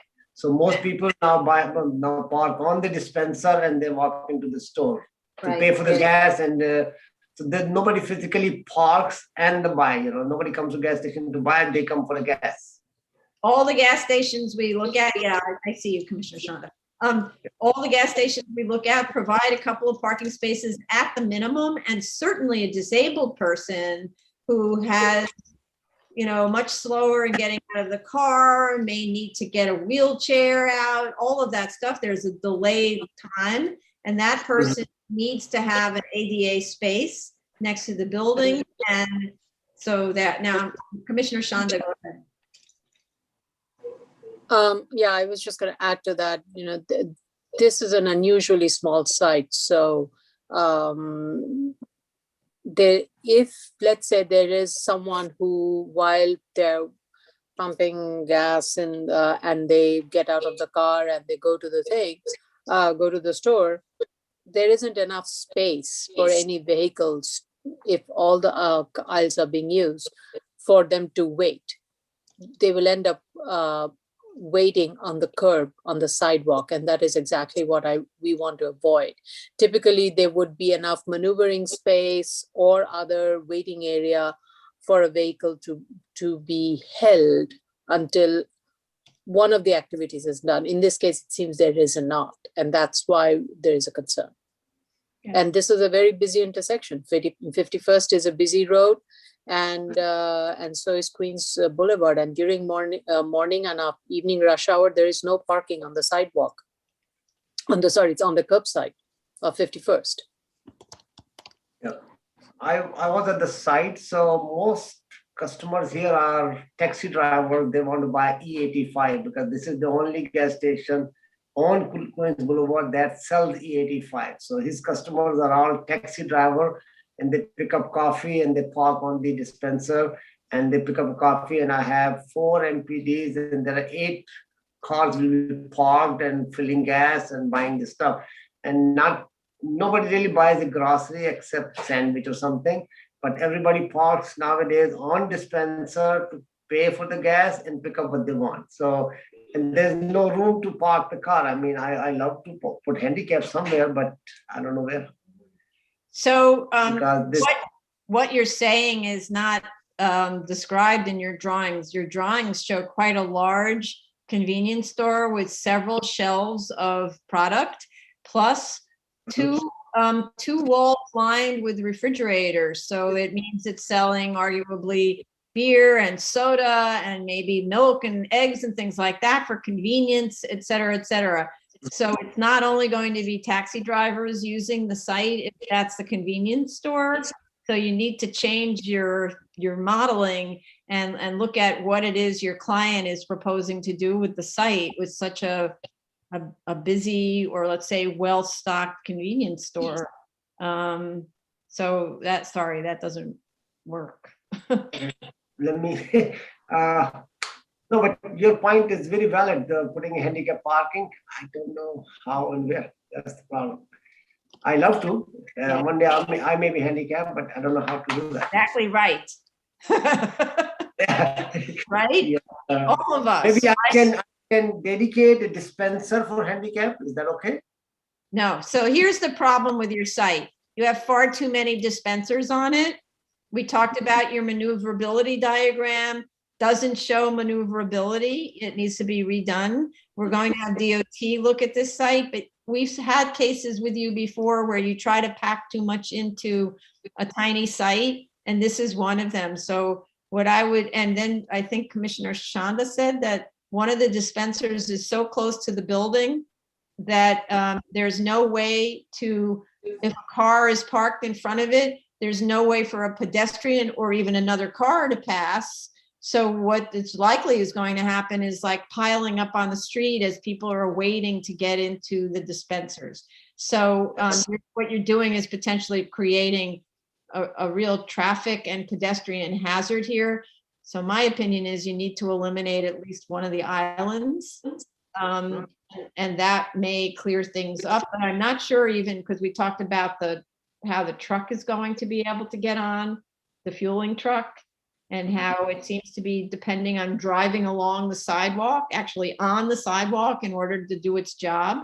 None of that's okay. So we propose on site, the truck is on site. So, all right, let me talk to the owner and let me see if I can rework out. I love to add parking, but I don't know where. Okay. All right, no problem. I believe you're gonna need to eliminate at least one of the dispensers and probably rotate the rest of them. You're gonna be very close to the old configuration of the site. You need to achieve two goals here. Number one is to create a maneuver space for the truck getting inside, on site, and out of the site, like to the tank area. And this is number one. And that goal actually jives with achieving the other one, which is to create some parking in front of the convenience store. If that you cannot achieve this, but with eliminating the two dispensers closest to the building, to the convenience store, and then rotate probably like combine them into one and rotate it, make it perpendicular to the convenience store. Without doing that, I'm not sure how you gonna have like a space to maneuver or to park. Right, I'm looking at the BSA plan 005, which shows there's a 14.4 foot difference from the gas dispenser to the convenience store wall. I mean, once you have a car there, then and it's not going to be right. It would be 3 feet, then the car, then another 3 feet. You don't have any space left for maneuvering and safety. I think you had handled another project, a similar one, where there was similar kind of issues with separation of pedestrian, and this was on Cooper Avenue. You need to provide bollards to separate the pedestrian walkway from the vehicular area, because I'm really concerned that this is like encroaching onto pedestrian safety on the site itself. Okay, I'm going to show bollard and I'll show the marked passage. But I think taking the point, sorry, I'm not. I think the fact that you have 3 dispensers is really making this space extremely tight. You have 4 dispensers actually. 4, yeah. So and in 3 rows, I am concerned that that is too much for this site. You need to bring it down, and that will improve the circulation. And I think it would address a lot of the concerns. Please do look into that. No problem. I appreciate it. No problem. Thank We'll get that. Next one. It's getting late. I want to finish up as soon as possible. Signage. So you asked for a breakdown per frontage. Some of the pole signs, they basically front equally on Queens Boulevard and 51st Avenue. So would it be fair to say apply 50% of the square footage to 51st Avenue and 50% to Queens Boulevard for those signs that equally front? Yeah, that's the way I usually think of it. Okay. So we agree on that. No problem. Okay. And then the trash enclosure. So we were proposing it at the close to the intersection to try to put it as far away from the residential property as possible. But you were saying to put it inside the building instead? Our rule is if you're enlarging your building, it has to go inside the building. So, and then, the enlargement of the building is an issue because you're making it quite large and you're going from property line to property line. Maybe if you got rid of one dispenser, then that would free up more room for parking and so on. Carlo, you wanted to add something? Yeah, you should just look at the commercial regulations for the refuge. I believe you're not allowed to have it 50 feet from the street line.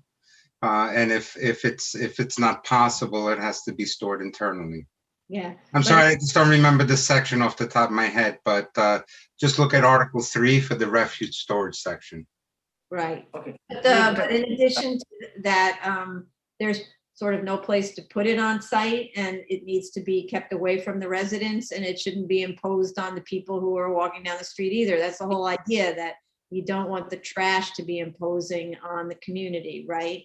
So you need to find a place inside of your enlarged building for it. We tried, if we put it on next to each sidewalk, then it will causing a hazard because the people leave the door open and the garbage is not fully inside the dumpster. So if we do right next to the building on the right or left side, No, it's gonna create. You're will putting go it close to- inside, you're putting it inside the building, not next to the building, inside. You're creating a trash room inside your building. That will be a refrigerated trash room otherwise. Okay, you can ask the owner, let's see what he says. Let me remove one dispenser.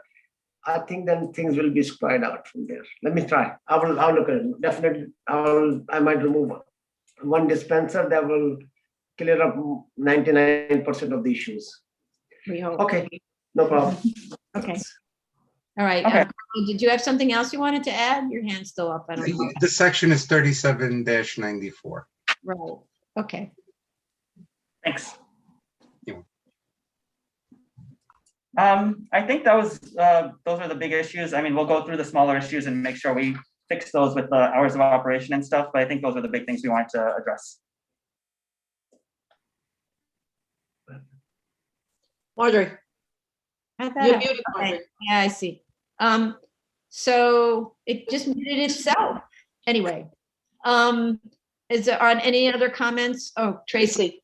Yeah, go ahead, Tracy. Yeah, I was just going to say that since the board's not happy with the current site plan, we'll hold off on sending to DOT until it's revised. Yes, good idea. Thanks. Any other comments from commissioners? So let's go to the public. Madam Chair? Yes. Sorry, I do have I think when we talked about the truck access, it would be helpful if the applicant, if you can clarify how the trucks will be accessing this site. Will it be approaching eastbound from Queens Boulevard or westbound from Queens Boulevard and then turning onto the site? And that would also help in clarifying the maneuverability of the truck on and off the site. Right. And as we talked about earlier in the review session, we said you need to your bird needs to fly higher so that we can see the truck coming off of the route, the traffic route, and making the turn. We need to see how it makes the turn onto your site and how it makes the turn off of your site into traffic. So, take it from, say, a block away, and then show that maneuverability. Okay. And when you show maneuverability, you have to show the width of the vehicles, right? Not just one little skinny line like it's a bicycle making the turns, but a width of the vehicles. Okay. Agreed on that. And we will show 3 lanes on the Queens Boulevard, which are going west. And we will show 51st Street also all the lane. And then we show both ways that if truck wants to come from Queens Boulevard, he can access. If he wants to come on 51st Avenue going east, he can still access. Okay. But we will have a remote fill, so it will be differently laid out because if we remove one dispenser, then it will be a lot easier to play around with the site. Okay, sure, we'll do that, no problem. Biggest thing is the parking, yeah. Okay, thank you. So Tony, just a second, let Tony announce this, please, for the public. Okay, so this is item number 24, 2019-299 BZ, 8201 to 8213 Queens Boulevard, Queens. The call-in number is 646-558-8656. Zoom webinar ID number is 942-0378-3181. And the passcode is 614070. And if you're in the Zoom room already, please raise your hand, zoom in *9. And if you're calling in, when you've called in, you can press *6 to unmute. Very good. So far, there is no one calling in about this. So how much time will you need to make a submission? 2 weeks. More than that. Let's say a month. month? You got, no, you gotta coordinate with Shop and everything else. Yeah, because we'll have to talk to them about it.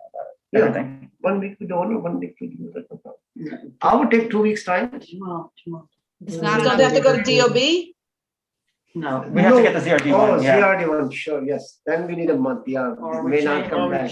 change our whole layout. Yeah. Give Okay, us a month because ZRD one may not come back in 1 month. I don't know how to do it online now. Okay, so sure. I'm gonna give you 2 months because to allow for DOB, okay? So what? If we don't- Sure, we'll take it, no problem. Okay, so 8 weeks to submit then, okay? Okay. But if we submit early, we can get earlier date, no? No.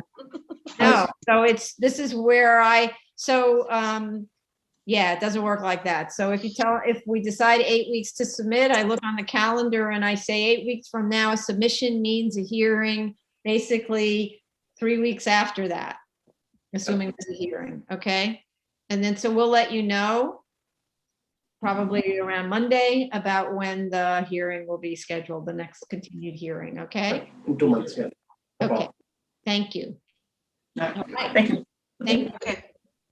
Are we done with the Yes, public? yes. there's nobody- Okay. So this concludes the public hearing for March 8th, 2021, 2 PM session. We resume tomorrow at 10 AM. Great, thank you, everyone.